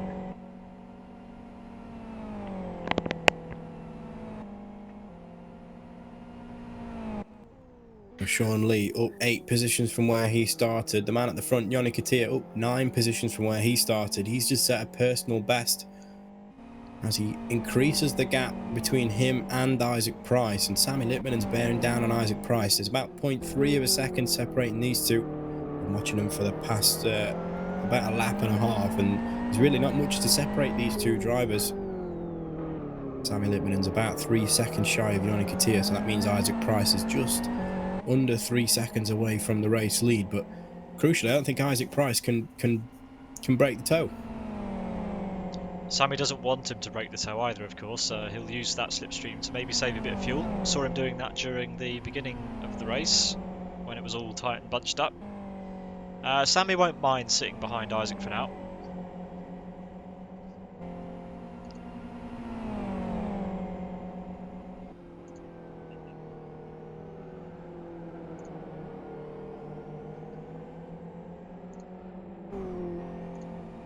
Last lap, Isaac Price was the slowest of the top 5. Vitautas was the fastest, but everyone comfortably in the 32s that last lap, so not much change in the gaps overall. the last lap. Lagushkas is hanging right around a second off of Bukowski right now, with 13 and a half laps complete. Yannick Attia matches his Sector 3 time from lap 11. It's also mirrored by Batatas Lagutskas last time around, so those two definitely on a charge still. Yeah, how's the gap from Yannick Attila to Isaac Price changed over the last few laps? It's quite close now. It's hovering between about 2.6 and 3 seconds every other lap and every other sector, really. But I think at the moment on this lap, I think Yanni's the faster of the two. Slightly faster in Sector 1, again half a tenth slower in Sector 2, but again another 6/100ths of a second faster in Sector 3. Oh, Sammy's Say lost exactly the toe. whereabouts he'll sit at the line. Ragged through the final sector. Sorry to interrupt there, Jack. But yeah, ragged is the only word I can describe that last sector of Sammy Lippinen. Well, they were very much even, Isaac Price and Yannick Attia, that last lap, apart from the final sector. Isaac Price, fastest of anybody in that final sector, taking just shy 3/10 out of Yannick Attia in the space of about 6 corners. The Gutskas has from caught up the to bridge Yamikowski as well. to the line.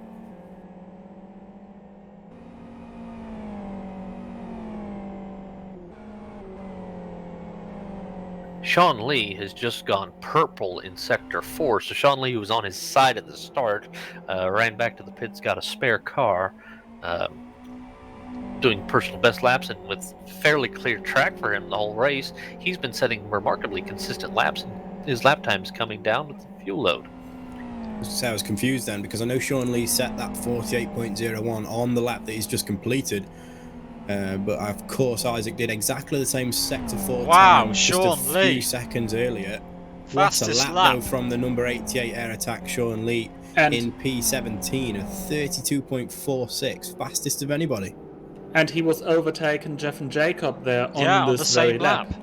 I mean, we know how quick he has become, Sean Lee. I mean, he won the feature race in the Turbo Challenge last week. But he's really going from strength to strength, and it's a shame that he's had this disrupted race, because he could have been up there.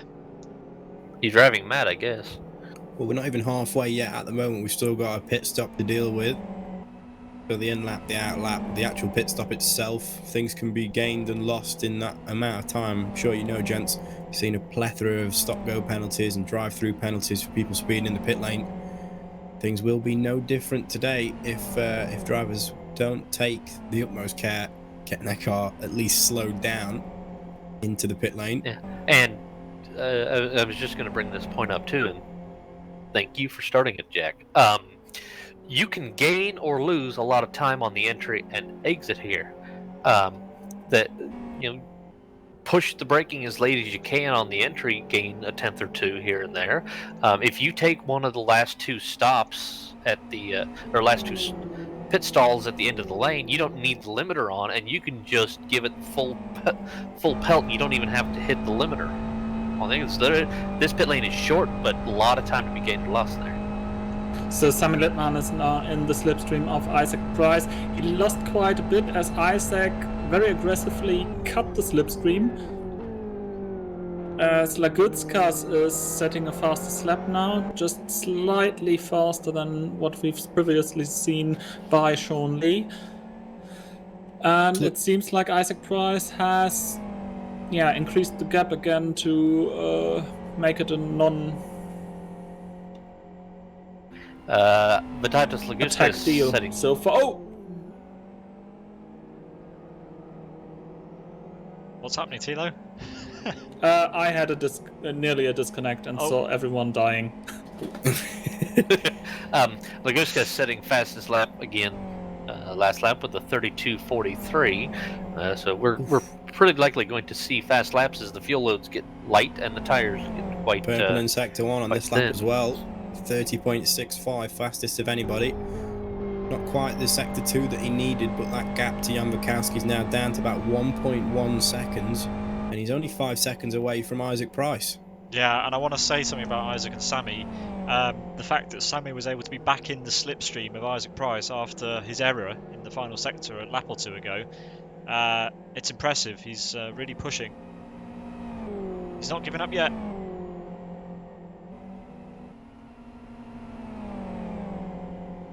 I love to watch this. These guys have known each other for years and they're battling hard in the for speed in 2020.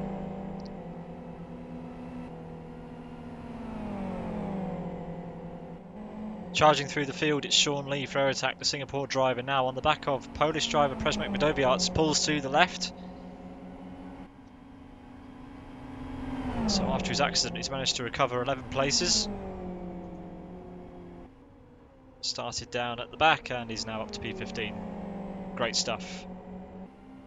Isaac Price, another person who's 11 places further forward than where he started, but Vytautas Lagutskas in P5, 20 positions gained in the 16 laps that we've had.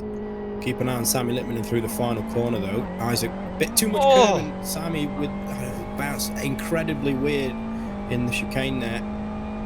Yeah. Looked as though Isaac made a little bit of a mistake, and if Sammy was clean, would have been on the back of Isaac, but it's so hard to follow through there. Yeah, the way fastest the lap by Jan rebound there on the Vikowski. suspension just chucked him off. Immediately taken by Vytautas. Sets a 2-minute 32.16.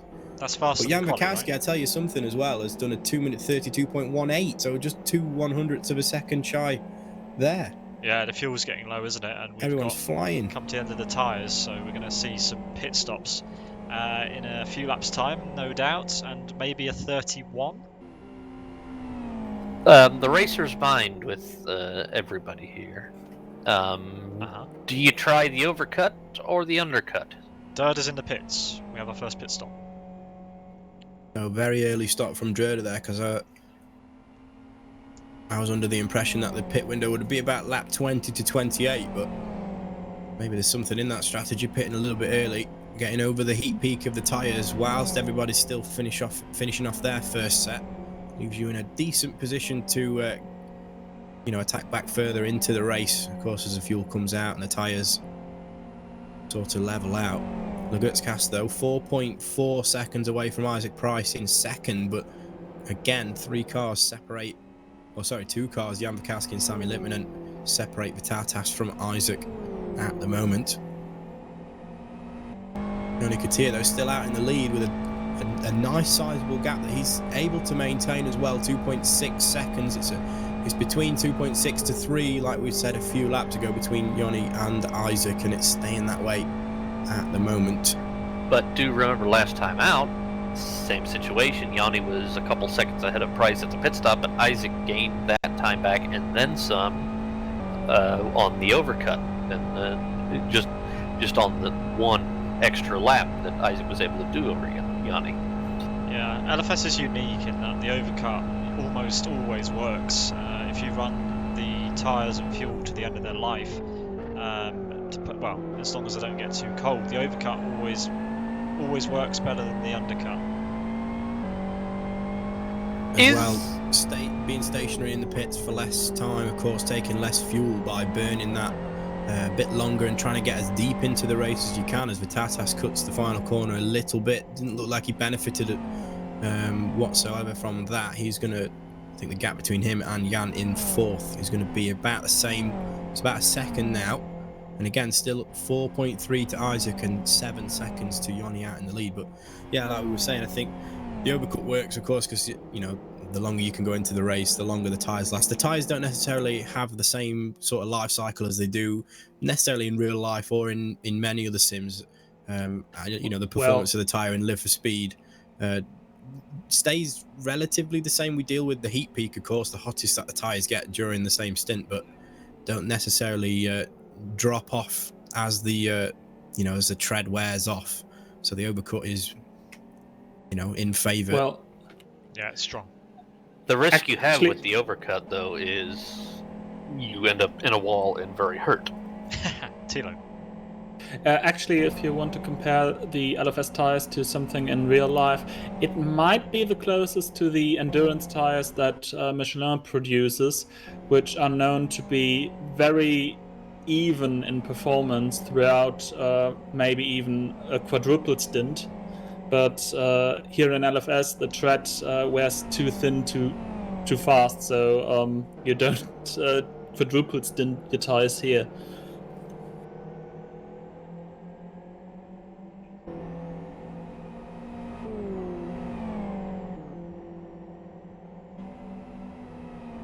Yeah, also another advantage, of course, of staying out that bit longer. It gives you a bit more time to work out more precisely, at least, how much fuel you need to make it to the end, of course. If you stop with 25 laps to go as opposed to, 15, the margin of the amount of fuel that you need to get to the end, you're going to be more precise if you go a bit deeper into the race. Coming to the end of lap 18 here, which will put us across the halfway mark. In fact, we're already over halfway now that Jonny's gone halfway around the lap. He leads Isaac Price in this close battle with Sammy Lippmann, and then it's Jan Wikowski for Conquest Racing, who's being caught decidedly by Vitalijs Aston for Last Lap Motorsports. Road Appraiser's Pedro Picanco currently P6, followed by NEG Virtual Racing's Kaike Piroppo. Then it's Levente Toth and Pauli Peltikangas, who's closing in on him, the Sidus driver there. Rounding out the top 10, it's Race Green's Daniel Balla. He's lost another place, but still sits inside the top 10, which is a very strong running position at the moment. Then it's Teamwork Racing's David Godge, Jaroslav Donlik in P12, Radek Lutzki for Viaduct Czech Racing in P13, Aerotax Sean Lee P14 after starting at the back, a really strong recovery drive from him so far. Conquest Racing Prejmek Radoviarts in P15, Race Green's Jeffin Jacob P16, Durda for KXR in P17, having made his pit stop already.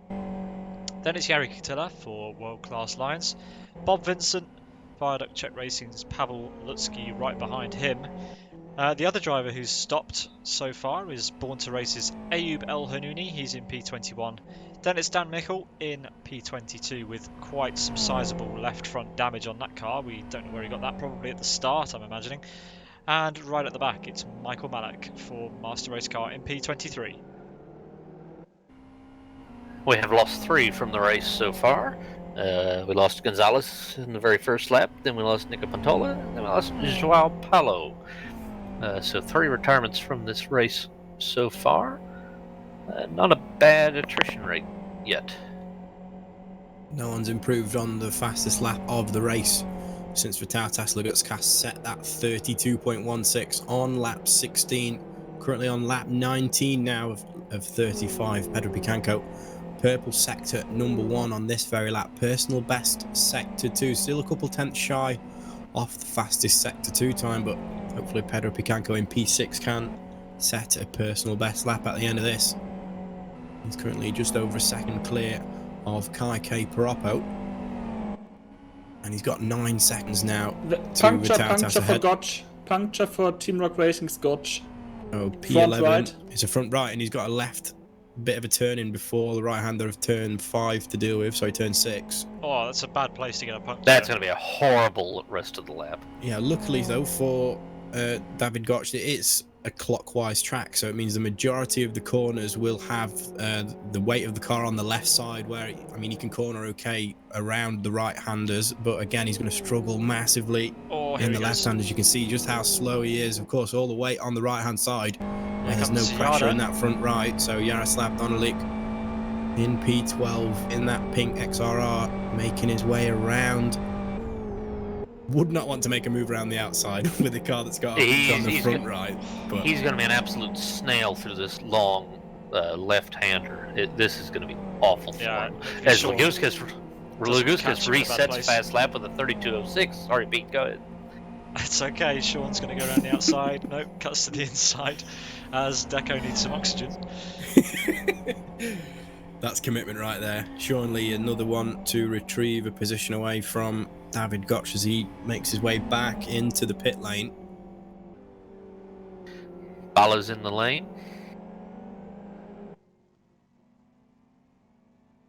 Fastest sector 1 from Sammy Lippmann now. And the gap between him and Isaac Atline was 0.3. Sammy was a little bit on the AstroTurf on the way out of turn 5 there, but Isaac just, I don't know, just doesn't miss a beat whatsoever. 0.4 is the gap now, so Isaac slightly faster in sector number 2. So, in all my watching of Wikowski and Laguskas this race, it seemed that every time Laguskas got to right around a second or just under of a gap, he couldn't get any lower and would drop back. But now Laguskas has that gap to Wikowski down to about half a second here with 20 and a half or 19 and a half laps complete, and if Ligushkas can keep relatively close through the sweeping section here, he might have a chance at him into the hairpin at turn 15, or even down the pit straight into turn 1, pending the final chicane. As Wachowski goes very wide through the double left-hander and compromises him. Gap down to a third of a second now, and oh, look how wide he had Ligushkas to taking wash a there. very wide Over run, the keeping curb. that speed as much as he can as they run down the national back straight now. A couple sweeping, just flat-out right-handers, barely corners, but still very, very, very tricky to get right as they break now for turn number 15. Fastest And- sector 3 from Vitatas on this lap. He took 0.2 of a second out of Jan Bukowski in sector 3 alone. And what you're seeing between Vitatas Lagutskas and Jan Bukowski is exactly the same as what's happening between Sammy Lippmann and Isaac Price. Just ahead, you can probably see those two Yeah, the battling just in the pairs. distance there. Sammy's not close enough to fight just yet. 0.4 of a second separates those two at the line, and it's a personal best for Isaac and for Sammy, but nobody can get near that sector, or sorry, that lap time that Vitatas set on lap 19. This is all going to come to a crunch point. You've heard of the Big Bang. We're going to have the big crunch as Jari Katila, Isaac Price, Sammy Lippmann and Jan Bukowski and Lagutskas naturally draw towards each other. And what a finish we've got in prospect. Now, looking at the tyres, as I've just heard Elmo say in my ear, Isaac looks to be keeping a bit more temperature in the tyres, and that's true as well, but it looks as, at least to me, that he's got a little bit more tread left on those tyres as well, as opposed to Simon Lippmann and just behind. So whether, I mean, there's probably only about a lap or two difference between the remaining tread on both of the guys in second and third's tyres. So we'll see exactly when they come in. They'll leave it till the very latest opportunity. So that, of course, they need to fuel up as little as possible, minimize the amount of time stationary in that pit box, and we'll see if anybody takes advantage of the, like you said, JP, those two pit boxes closest to the pit exit line.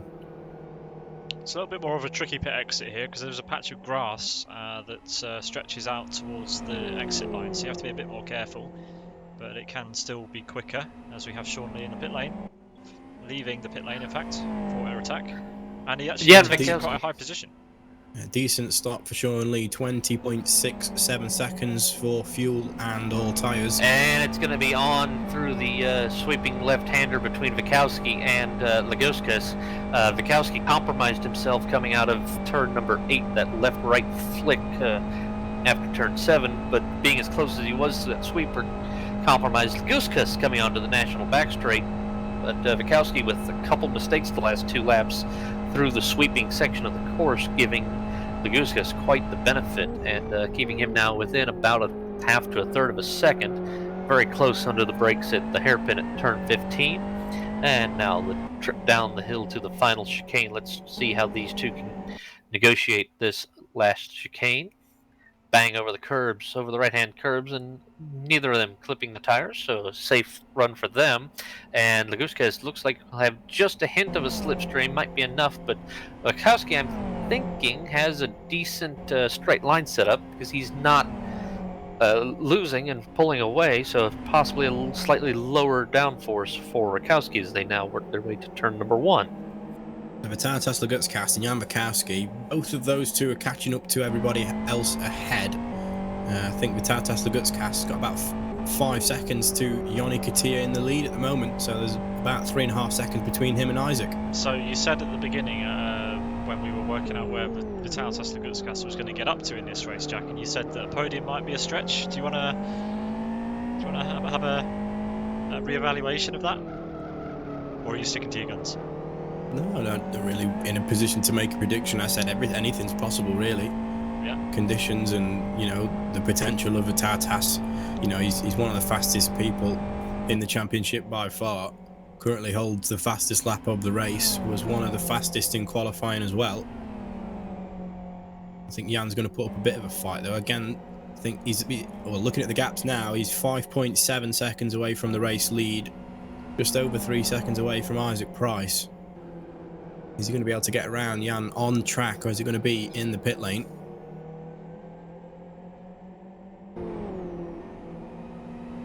At the back of the field right now, Pavel Lushki has caught up with Bob Vincent as they come to complete their 21st lap of the circuit, but Lushki coming into the pit lane now, so that'll break that battle up. Yeah, Godge there down in P19 now after he's made his slow pit stop, obviously crawling around the lap with that We've just tyre. lost Kike Pirapo. Oh, Not sure what's happened there. that's a shame. He was running quite high. Jan Bukowski and Vytautas Lagutskas separated by 1/100th of a second in Sector 2. Vytautas Lagutskas, though, taking, matching actually the fastest Sector 2 time that we've had to date. Sean Lee set the exact same Sector 2 time on lap 18. Been mirrored now by Vytautas. 0.3 of a second separates Lagutskas from Jan Bukowski. Not the greatest of initial... Well, the initial apex of the turn 16 chicane wasn't the greatest execution from Vytautas Lagutskas. He's not going to close up Jan too much, as Jan sets a personal best 32.09, 3/100th of a second away from the fastest lap, set by the man currently chasing him down.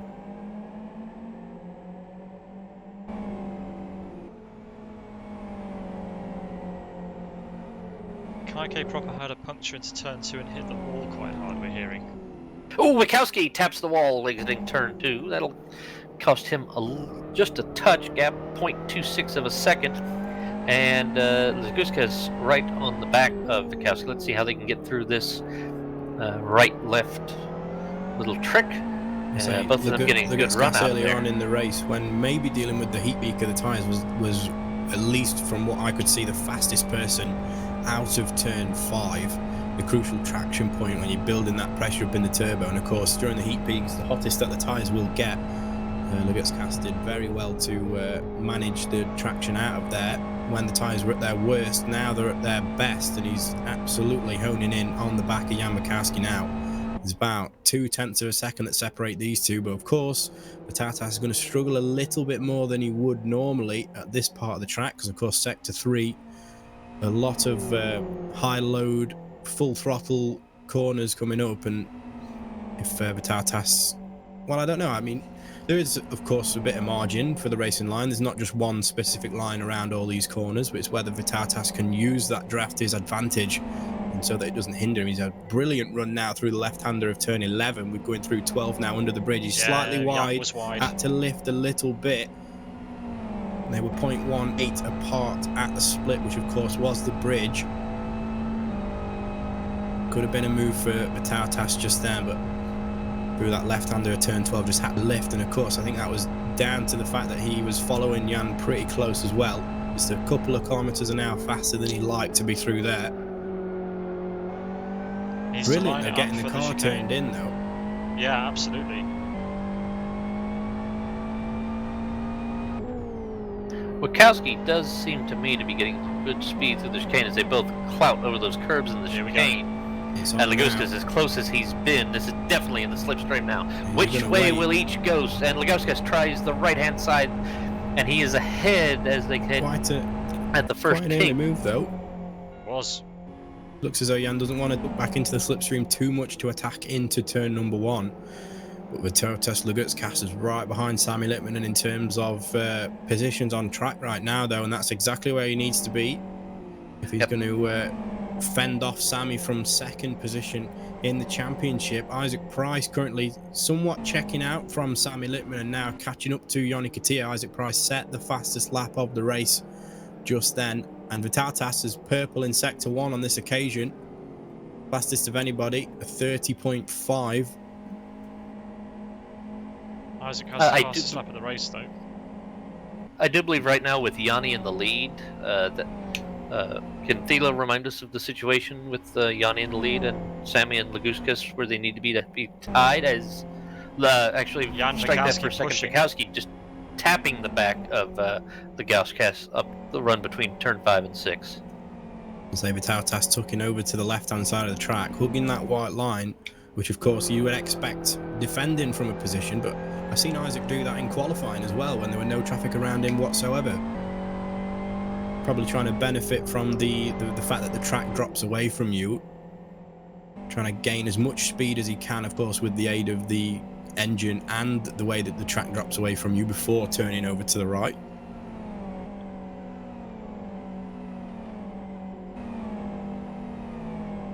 1.5 seconds. Isaac Price is away from Yanni Katia. 1.2 seconds. Sammy Littmanen from Isaac Price. No even gaps between the top four. Or top five, sorry. All separated by just over a second. Who's going to be the first to blink? Jan Bukowski. Starting to drop back a little bit from Vitautas Lagutskas, who goes fastest in sector 3 as well. So that's 2 purple sectors on this lap for the man in 4th position. Sami Littmanen is within sight of Vitautas Lagutskas, and I can tell you from experience that is the perfect motivator when you're sat behind the wheel of one of these cars. Sammy ragging through that. I'm amazed at how they take that final chicane. and Vitautas are in the pits. And Jan is in. So Isaac Price and Yanni Katia stay out on track with 3rd, 4th and 5th jumping into the pit lane.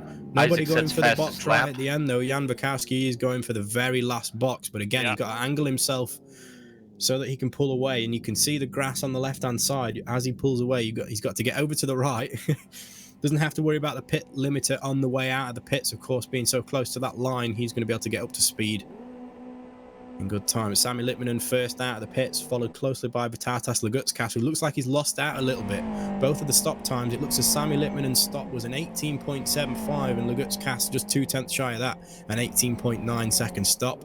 19.0 second stop for Jan Bukowski. So all 3 of those stops within just about 3/10 of each other, all fuel and all tyres. Yanni Katia is starting to sweat. You can see that red and black car of Isaac Price getting bigger in his mirrors.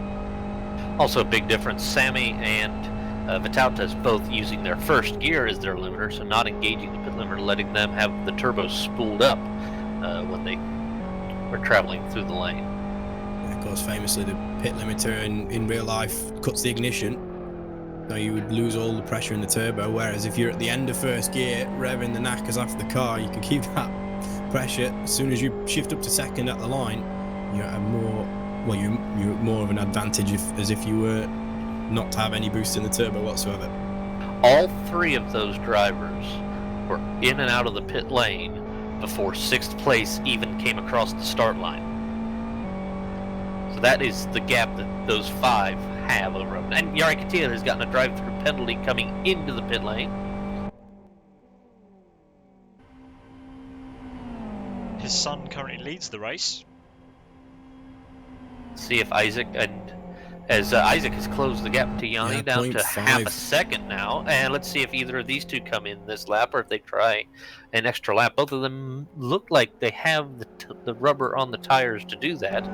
No personal best sectors from either of the 2 at the front this time, but last time around Isaac took 0.6 of a second out of Yanni Katia, setting the fastest lap in the process. Oh, Yanni very abrupt over the curbs there, straight into the pit lane. Try and minimise the damage there. If he'd have carried on, he could have maybe gone for another lap, but with the little bit of an issue that there was at the curbs in turn 16, didn't want to carry that disadvantage all the way down to turn 1. So Isaac Price will lead lap number 26 of, well, the endurance race that we have. 35 laps here for round 10 of the Buggyra Zero Mileage GT Cup. So Isaac, how long can Isaac stay out though? Yeah, he managed to make his fuel and tyres last. Hopefully an extra lap longer. He's pushed it in the past, where he's managed to just managed to get it round to the pit lane. He has been unlucky as well in the past. He's been using tires some should go at least to the end of this lap strategies to comfortably. keep his tyres cool. Yeah. We'll see where Yanni comes out at the first split in relation to Sami Littmanen, definitely ahead by a comfortable margin. Isaac was about half a second behind Yanni at the last split before Yanni's stop, and we'll see how that affects after. I would not be surprised to see Isaac clearly ahead of Yanni after the pit stop. since Sammy Littman and Vytautas Lugutskas and Jan Vakowski all left the pits, they've all sort of taken a little bit of time to get to grips with the tyres that they've got, getting those up to temperature on the outlap, of course. But Sammy Littman's pulled a little bit on Vytautas Lugutskas. The gap is 1.7 seconds. Of course, before they boxed, Vytautas Lugutskas taking chunks of time out of Sammy Littman. Jan Vakowski dropped back a bit. He's about 2.8 seconds shy of Vytautas Lugutskas in 4th position. Crucially though, how long can Isaac stay out on those tyres? Looking at the tyres, he's good, I would say, for another 2 or 3 laps at least. There's nice surface temperature on those as well.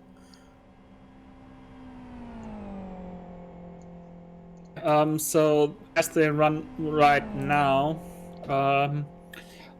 Isaac in the lead of the championship. Vytautas tied with Sami, but due to the winds, Vytautas gets P2, Sami P3. Jan Vakowski loses P4 by 1 point to Joni Katia, as Isaac Price goes to Isaac win. in the pits. Thanks for that update on the live championship standings, Tilo. We know it's difficult to do that during the race. But yeah, it's all changed. Let's see where Isaac comes out. He's only stayed out for an extra lap over Joni. He's opted for a box quite, well, not near the end of the pit lane like Jan Vakowski tried to do. This is going I would to assume be his pit very limiter would be close. first gear as well. Oh, Isaac a little slow on the leave. Jani Katia coming out of the final corner. Isaac, still on the limiter and a little under. Isaac now is out of the lane. Katia flashes across the finish line. Now Isaac just coming out of the pit wall. Yanni will get just ahead of Isaac, but Wow. Can Isaac stay with Yanni? So we will have a battle for the win on this. Don't forget this, though, Isaac's tyres are still cold. He's got to take at least a couple sectors of this lap to get temperature onto the surface of those and then ultimately into the carcass to give him a bit more time. Yanni's already had a couple laps to get up to speed with his new tyres and a bit extra fuel. Of course, Isaac's got to take this lap as well to get used to how the car handles, how the car turns in, how it rotates, how it slows down really with the extra fuel. It'll be a radically different car than what he was driving a lap ago. The gap between Isaac and Yanni at the moment is 1.17 seconds. Isaac, though, nice and clean through the slow section. You could say with cold tyres, that's probably the worst place to be. We've just lost Team Up Racing's David Godge from this race, which means we're down to 20 drivers for the final few laps of the Buggyra Zero Mileage GT Cup. Thanks to everyone who's watched this series and competed in it during the 10 race series that began all the way back in April and culminates in this final round here at Aston Grand Touring. So, Isaac only managed to stay out 6 minutes longer than everybody else, or at least the top three that we were looking at earlier. Sammy Littman and Lugutskas and Jan Makowski stops all around the high 18-second mark. Isaac Price, by staying out that bit longer, did a 17.07 second stop. But of course, I think when he got on the power to leave the pit box, I think his car bogged down ever so slightly, so he lost a little bit of time there. And Isaac was not at max revs when he left the lane. He was having a bit of a slow exit. I don't know if he was adjusting a setting or yeah, I would have thought he'd have been in first gear right on that limiter, letting the car spool up, but he seemed to be hesitant a little bit. Whether he's slightly worried that the first gear ratio is like 0.01 of a kilometer an hour over the pit limiter, whether he didn't want to get or even risk a drive-through penalty for speeding. I think he got the revs on just before the line though and shifted up. It wasn't ideal though. Still about a tenth of a second on the table there from the way he left the pits. He's about a second and a half away from Joni Katia and just shy of 2 seconds clear of Sammy Littman, and in second position though Vytautas Lugutskas has got the gap between him and the man in third place down to just over 1 second. Yep, taking off about almost 2/10 of a second off of Sammy in the last sector of the prior lap. So Laguskas does not want to have to win on a tiebreak, it would seem. He wants to win it on the road.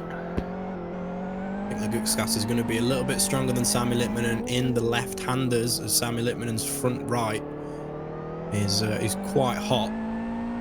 Also, the inside of Sami Litmanen's rear left tyre is a little warm at the moment, of course, to be expected. We're approaching the heat peak of these tyres. Again, Laguskas opting to stay over to the left, very similar to what Isaac was doing in qualifying. Isaac's been doing that the whole race as well, up until he pitted.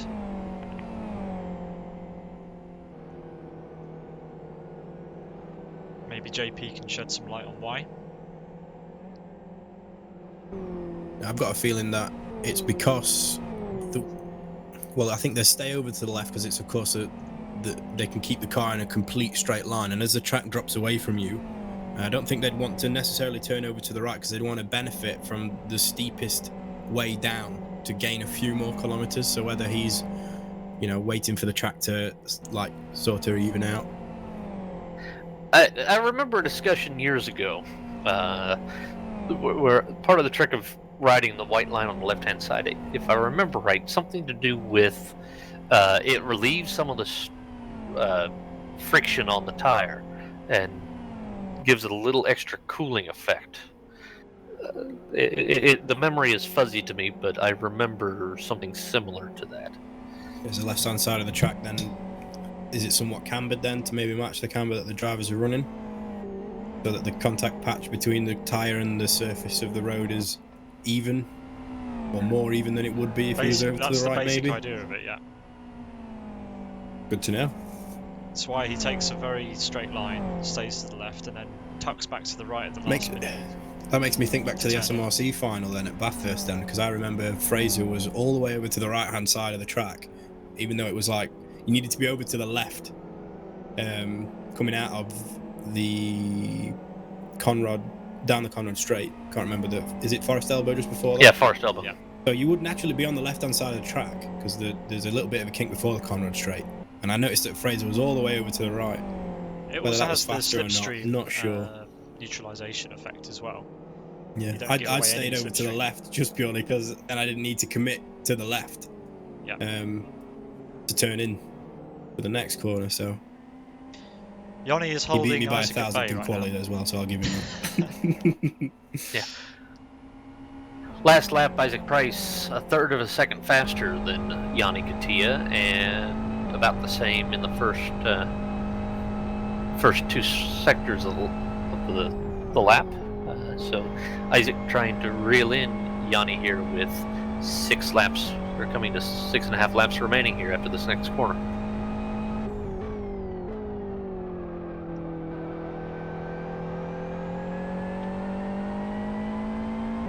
I must say, the whole talk about this cooling effect of the grass threw me down the memory lane. I guess I was sitting in the booth with Dominic Engel at some time discussing this same effect back in the old days.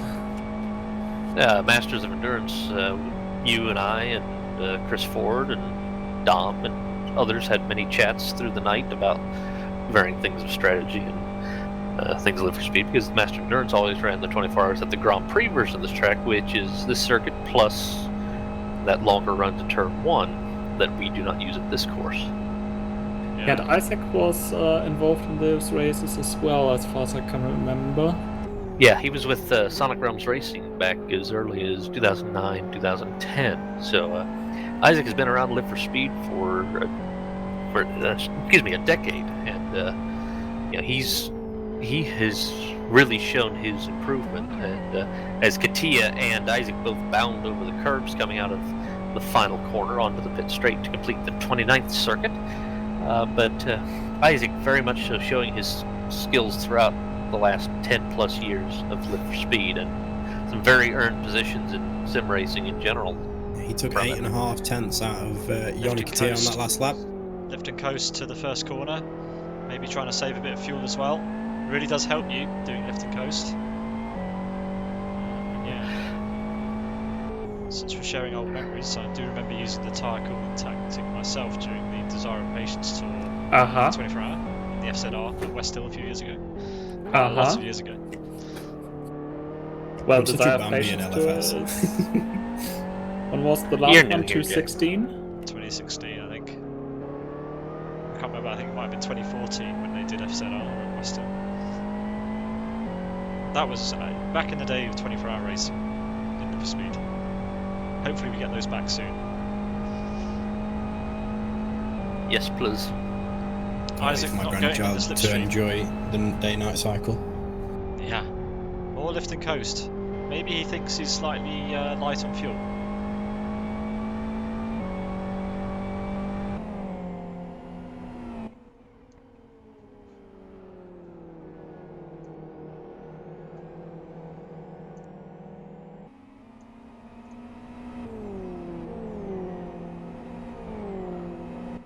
Isaac could be backing off too into some of these corners to keep a gap to Yanni through the bits where the downforce matters, because it does seem to have a kind of a strategic link to that, where he doesn't want to be so close through the corners that he loses the gap anyway, and he can catch back up at the end of those sections and have a good slipstream run through the straights.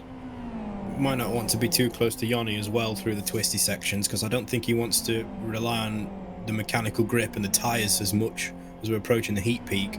I think maybe if he's a couple of tenths down the road a bit, his tyres don't have to work as hard, and he can keep temperature down to a minimum. Durda's off in the grass at the chicane at turn 2 and 3. He's got damage on the front right. Can anyone shed any light on that? That was a weird incident. Jeff and Jacob got past him. It looks like he has a puncture on the front right of his car. Oh, sorry to interrupt, but we have a battle coming up the North Strait between Ayub Al-Anouni and Prismac Vidaviars. Vidaviars in the slipstream of Al-Anouni as they head this long run towards turn number 6. And with the left side-by-side in there, Al-Anouni having to do an extra lift, and now Vidaviars up into P13 now. Durda loses out on another place to Yari Katila. That's going to be a long drive. Oh, Durda has a flat right front tire. Yeah. He was in the gravel trap at turn 4. Can't help but notice that everybody's sort of concertinaing up at the front now. Vitatas Lagutskas, who's only 3.3 seconds away from the lead. Yeah, It looks as though crucially, Sami Lippinen took a second out of Isaac Price last time around. Isaac only 3/10 shy of Yanni's lap last time. Man in third is absolutely flying, and Vitatas Lagutskas even faster though. 6/100ths faster than Sami. The only person who really lost out to the sharp end of the field is Jan Wikowski, who is now 10 point something seconds behind. yeah, he's really Jan's dropped currently off. 7 seconds behind Vitatas, which is the car ahead of him. Not sure if Jan's struggling with temperature. What are his tyres like? They're in good shape. I think he just, I don't know if he's just not coping well this part of the stint. Possibly he's in quite a good bubble. Maybe he's just bringing it to the end. I do get the feeling though that Isaac Price is playing with his food at this point.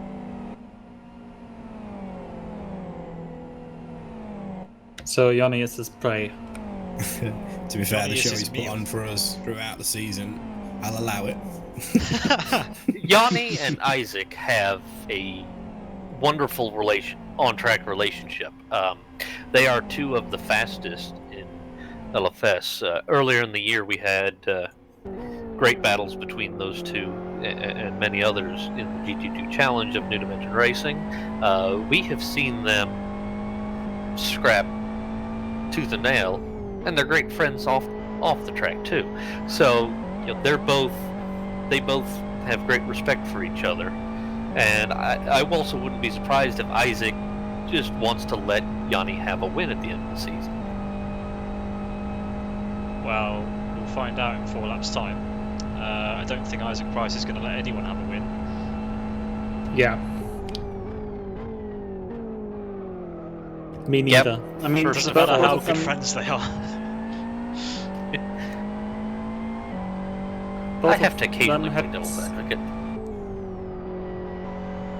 I wanted to talk about the skins, the back and forth they had with putting each other's face on the car. Yeah, Isaac not and- running a face today. No, today not. Today, a clean Buggyra racing skin. No love for Yoni. Not today. Surely that says something. Isaac, stop playing with your food. He wanted a pretty car for this championship photo. Yeah, Is that what we're witnessing, boys? Is this foreplay? it's not past the watershed yet, Jack. Yeah, you can't talk about that yet. I'm not going into detail. You gotta wait Over for in 24 3 hours, laps. Jack. That's reserved for 24-hour night talk. Come on, Isaac.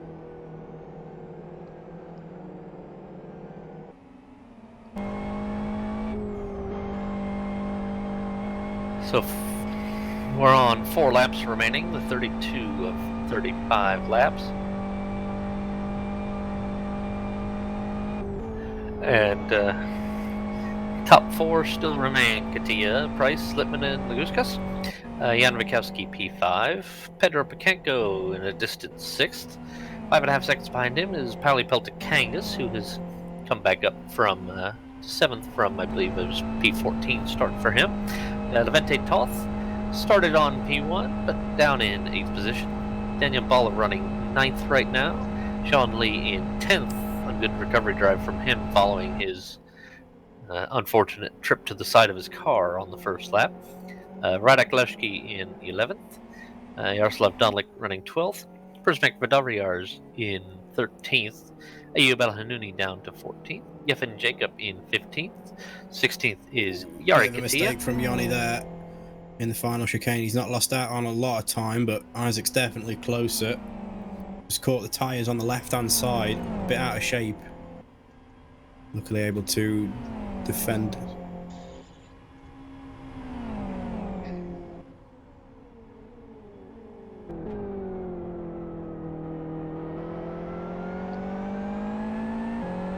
Last but one laps now. That's a new one for me. Well, when You I said already came anti-penultimate a few rounds ago, Yeah, right. I caused Pete's head to explode, so I figured I'd say it a simpler way for him. I fell off my chair when you said that. Sorry, I used a 20 quid word when you were only expecting a 10 quid word. So Laguskas back down to half a second behind Litmanen. Isaac Price just keeping about the same gap to Yanni Katia here on the 33rd lap of 35. And right now, Isaac's still champion. Laguskas is on for the second place prize. Lippmann on for third. And Yanni Katia on for fourth, just pipping Jan Wachowski to that post.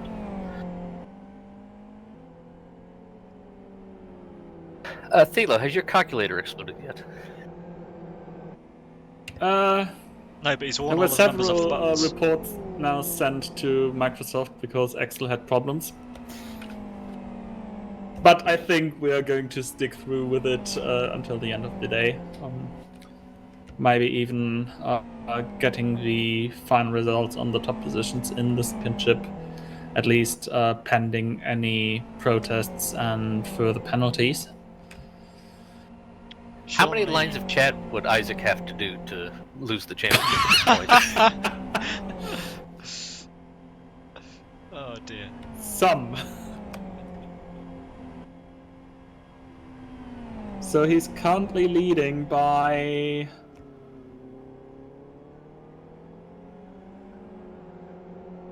66 points. So 66 66 characters. characters, yeah. Several lines of chat. Yeah, I'm not sure what it'll be at the end. Yeah, I mean, maybe a celebratory message as he crosses the line is all he can afford. The Gutscast is closing up on Sammy Lippmann, and he really does want this position on the track, doesn't he? Yes, slightly in the slipstream, but not enough to pull him up at turn 1. taking slightly offline braking to Littmanen. And as they come out of 1 and under the crossover bridge through to turn 2, there's still Isaac and Yanni just up ahead. Let's see how these two get through the turn 2 area. They do it just fine. No wall contact, no histrionics there. And gap 0.35 of a second at split 1 there. Vitatas Lagutskas out of nowhere, 31.78. I think is he the only one to get into the 31s at the moment? No, we didn't see it all day, I think. Well, it's quite a long way into the 31s. It is, and I was going to say, last time around, Yoni Katia set a personal best, and that was a I believe that is the first time in the 32.07. 31s. So Yari Katia now in between Yoni and Isaac. Spin that. No anymore Spinella today.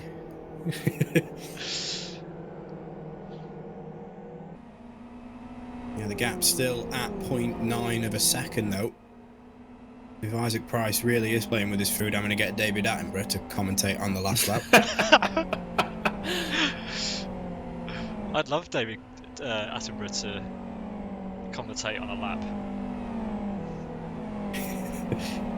That sounds like a very strange Top Gear episode. As Laguskas is going to have a slipstream on Littmanen, perhaps. Washed out a little bit coming out of the final corner, but Littmanen and Laguskas are going to catch Yari at the run down to turn number 15, if not between 15 and the final chicane. So that's going to get possibly ugly through here. I wonder where Yari's going to place his car then, because Sammy's going to be coming in. He's got a big runoff, he'll take it. Yeah. Uses the good move from Yari. Vitauta's now right on the back bumper, Littmanen out of turn 15. Very tight. Speed better on the power. Take it away, JP. Yep. So through the chicane, let's watch this. And bang over the curbs. Laguskas just getting meters He's got away. an opportunity now. Littmanen taking the left-hand side, trying to break the draft. Now going to swing back a bit to the right. Laguskas has the slipstream. He will go to the left. That sets him up to the outside, but he will be well ahead before the Michelin Bridge. Crossover bridge. Can Littmanen take a chance around the outside? He looks for the outside, or will Laguskas run it wide? Yes, he does. So switchback for Littmanen. Littmanen back into P3, a two-position swap. Leaders up ahead, just up ahead. Isaac trying to catch Tia. Fastest lap by Isaac Price, getting close. 2:31.71. What a lap! What a lap! Isaac Price just flying that last lap. Now Laguskas right on the back bumper of Littmanen as Isaac just up ahead, closing in on the back bumper of Katia on braking for the chicane. And Laguskas now about 2 car lengths back, gets a little slide on coming out of turn number 5 and will be just outside of striking distance on the straight. Isaac up ahead taking the left-hand side. Littmanen also staying to the left. Yeah, when Littmanen and Lagutskas both rolled into that left hand again onto the power just at the start of the straight, I'd have placed money on the fact that Lagutskas would have had the better exit, but Littmanen just pulled it out of the bag when he needed to. He's clear enough to not have to defend the course into turn 6 as we round turn 7 for the final time. Yeah, half a lap from home now. Katia just ahead of Isaac. 0.38 of a second at the last split. Littmanen and Laguskas just behind, but our eyes up to the front battle at the moment now with Katia just ahead of Isaac. What can Isaac do on the run down to turn number 15?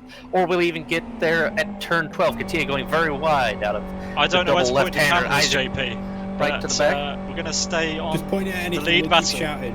Go! Oh, hey, let's get this done, boys. It's been a great season. Let's have a double scrap for the end. Isaac Price 0.2 of a second behind as they head through turns 13 and now 14 up the hill. And with Isaac definitely the champion, all he needs is another win to his column. Katia getting a bit of a slide job on at turn 15. One corner left. One corner left. How can they get over these curbs? These curbs can make or break a run for either driver. A tire could be flipped into Isaac's car, or Yanni can flip it.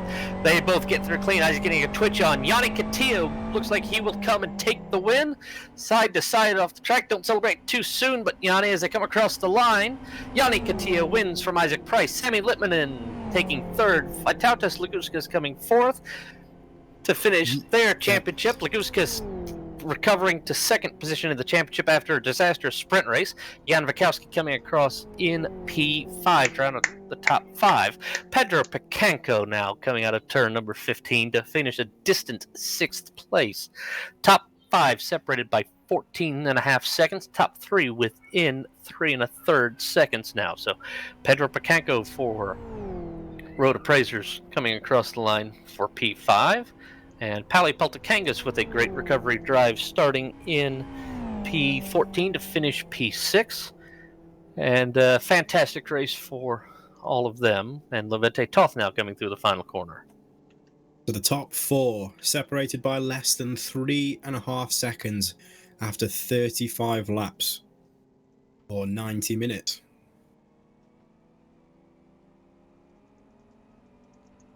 What a race. What a championship.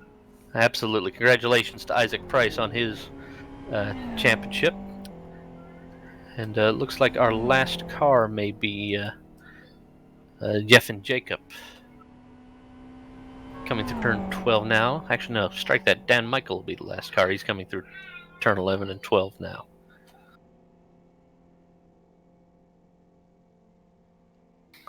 But Radaklowski now coming out of the final corner to finish the race in that Good recovery Golf drive livery for Sean car. Lee there. Sir Sean Lee coming 10th after having to take a fresh car. Yaroslav Donlik coming across the line now to finish P12. Prismek Vodaviar is coming home 13th position. Ayub El-Hanouni finishing in P14 after a great recovery drive from him, starting position 21 with an early pit stop.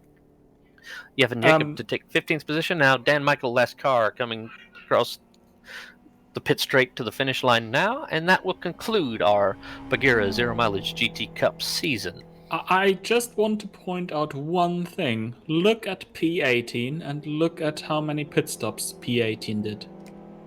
How many pit stops did P18 do? Michael Malek did it without a pit stop. You're kidding. No, he finished the final race of the season without a pit stop. Okay. His best lap was 4 seconds off the pace, but indeed, plenty of power to him for that.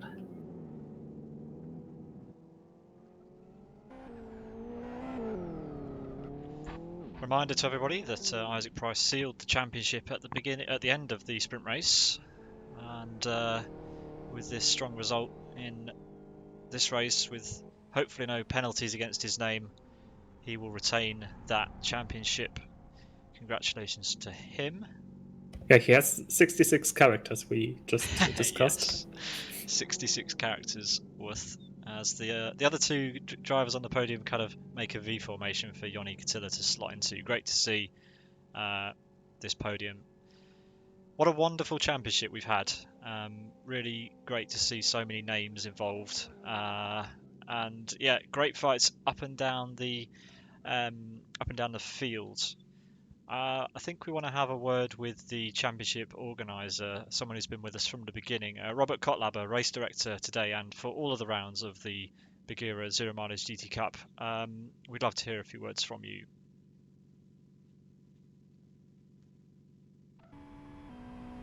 Yes, hello everybody.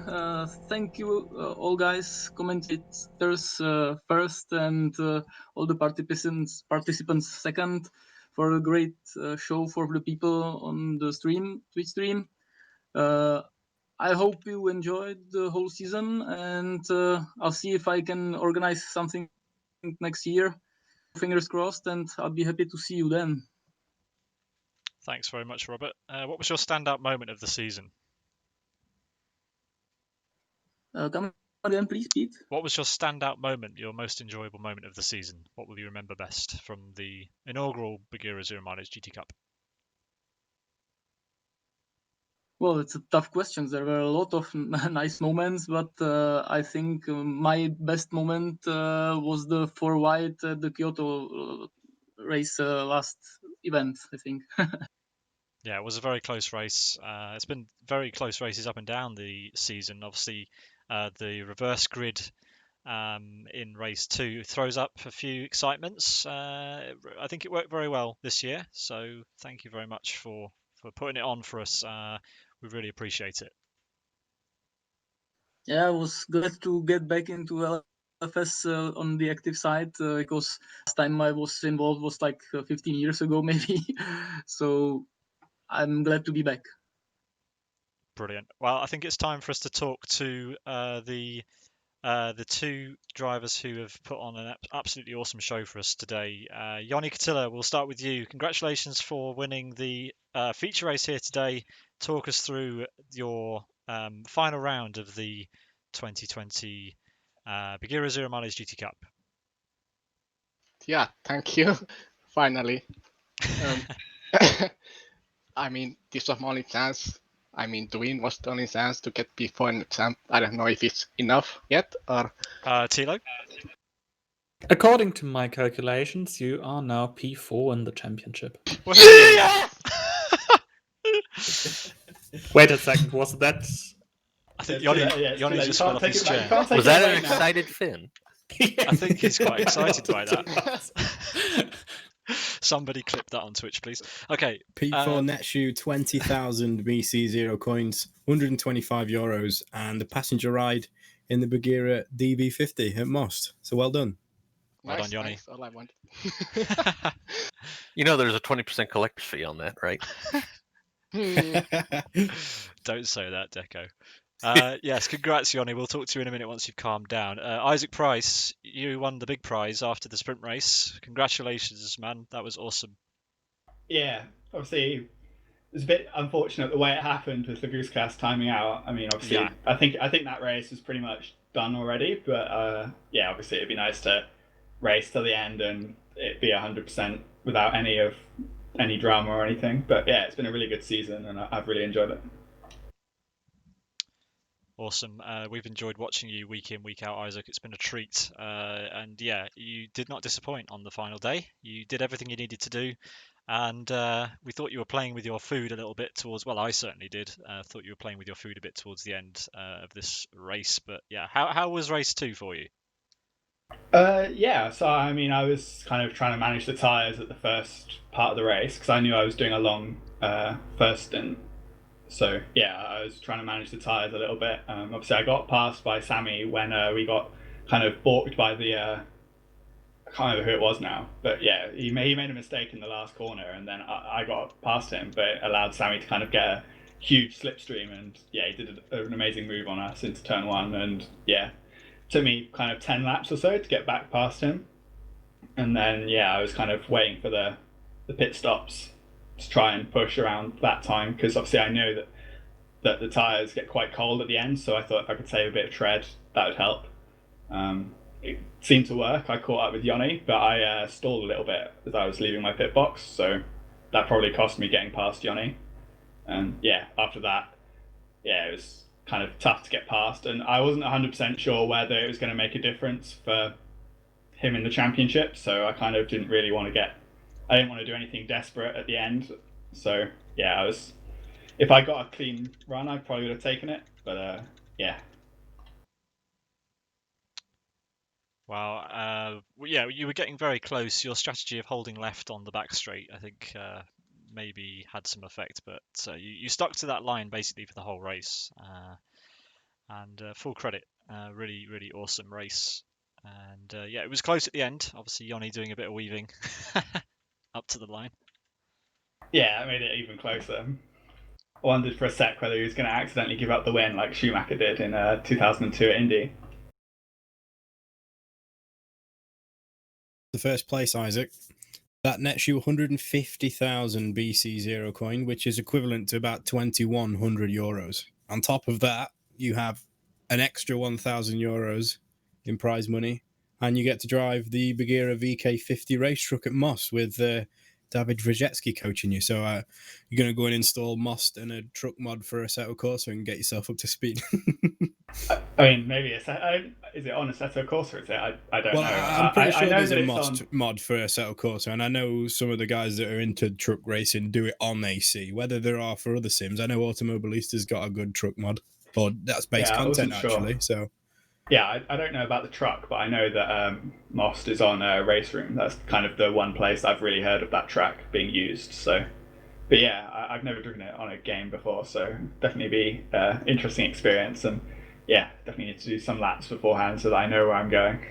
Anything that you're gonna spend your prize money on? You're gonna do what I do and buy sim equipment to make you feel better?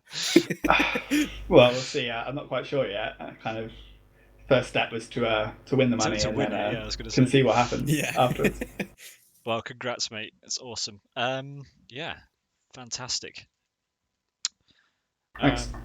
Tilo, do we have confirmation on any of the other positions yet, or are you still wearing the numbers off your calculator? The next bug report. Okay. It takes a while. Sorry. It's okay, no worries.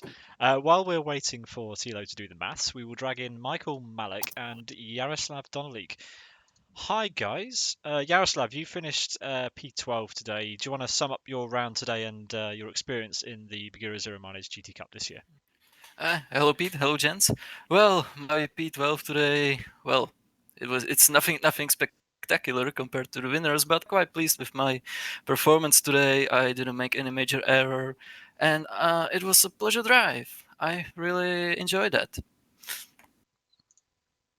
And yeah, why I came here, I wanted to say thank you to Buggyra team and Robert, who made this cup possible. It was simply amazing to challenge Buggyra drivers, at least in the same on a virtual racetrack, and it was, well, yeah, pretty nice experience. You never race against these drivers, so that it was, well, yeah, quite good experience, and I'm pleased I could be a part of. I am pleased I could be a part of it. We're very grateful for you being here as well and competing all of those rounds. Excellent stuff. Tilo, do you want to tell us what you've learned? Yeah. So the race control was faster than my Excel spreadsheet, so fair play to them. Yeah, probably that's the reason. So as we were talking about during the race, top 5, Isaac in front of Sami, Vitautas, Yoni, and Jan. We've talked enough about them already. 6th place goes to Pedro Picanco. So I guess Well he is deserved. the final money winner, and he's also getting some. Do you have it still open, Jack? Sorry, what's that? The prizes?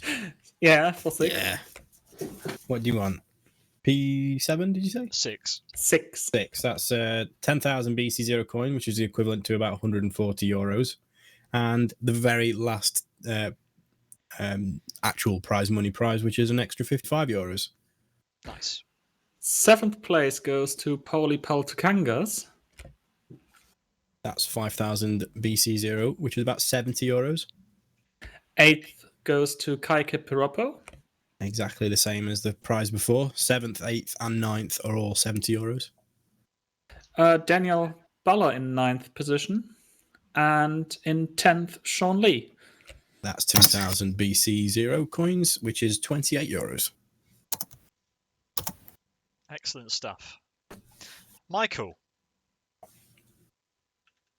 Yes. The I'm only here. driver today to manage the race without a pit stop. Talk us through that. Well, I had to try that, especially after my experience from 4 hours of Aston. So I used the same setup, and I knew that I can finish the race in that distance because the fuel, the 100%, was exactly for 35 laps. But unfortunately, about 1/3 of the race in, my throttle pedal gave up, and I had to stop twice for some quick repairs. But that unfortunately did cost me about 1 lap of time, if I can say so. That means that even if I thought I didn't hit, I still finished 1 lap down, and yeah. I think I would finish somewhere between Yaroslav and Ayub, but what happened messed up with everything, and I'm glad I could at least finish. We're glad you finished as well. Finishing is all that you need to do. And well done for that, and well done for a successful season. I think, Michael, you've attended a lot of the races, and have you had fun? How would you rate your Zero Mileage Cup experience? Well, it was a fantastic cup. It was really nice to race against some, I would say, greatest virtual drivers I know, and also some real drivers like Thomas Inge or David Wyszycki. So it was great experience, and I think those fasties who also win some prizes, I think they totally deserved that. And yeah, I hope that we will have some similar cup in the future again, and that I will be able to compete as well. I think we all echo that. Thank you very much for your time, Michael, and also Yada. And yeah, all that's left to say really is congratulations to all the 10 prize winners and everybody else who competed in the series. We hope you enjoyed it. And thanks again to Robert Kotlaba, the race director, and also our contact at 301.cz for the duration of this championship. Other key technical partners include Excalibur Army, Slovak Training Academy, Eldis, VAG Logistics Services, KTech, New Trend, A-Track, GC System, and Yordak. We really hope you've enjoyed it, guys. The full results, I'm sure, will be posted on the Liverspeed forum very shortly by the crew here. And yeah, does anyone else have some final words to summarise the final round 10 of the Buggyra Zero Mileage GT Cup? Throw the mic to JP, Tilo, and Jack.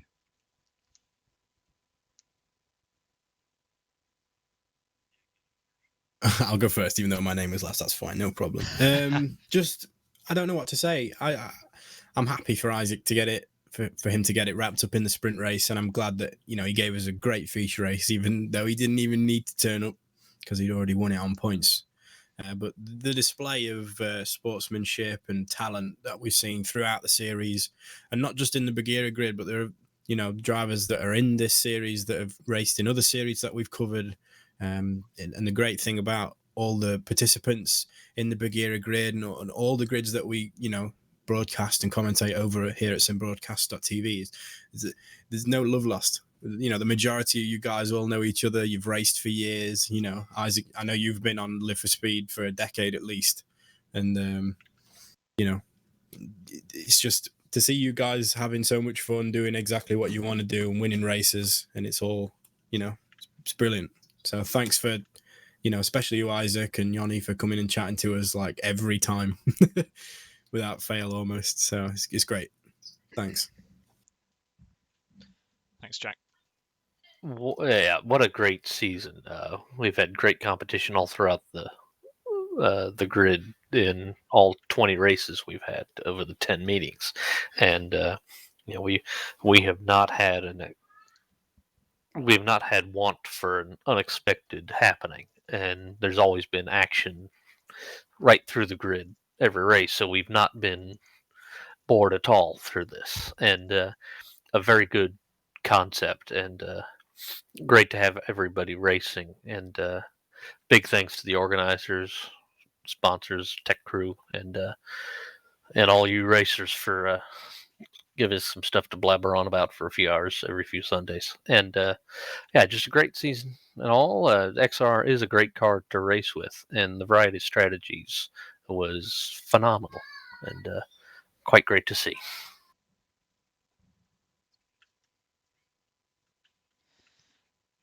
Absolutely agree with you, Jonathan. Tilo, we know you've been the man with the stats all the season long. You probably have the biggest in-depth knowledge of what's been going on of all of us. And yeah, your thoughts on the championship as a whole. I mean, my words will echo most of the stuff that Jack and Jonathan already talked about.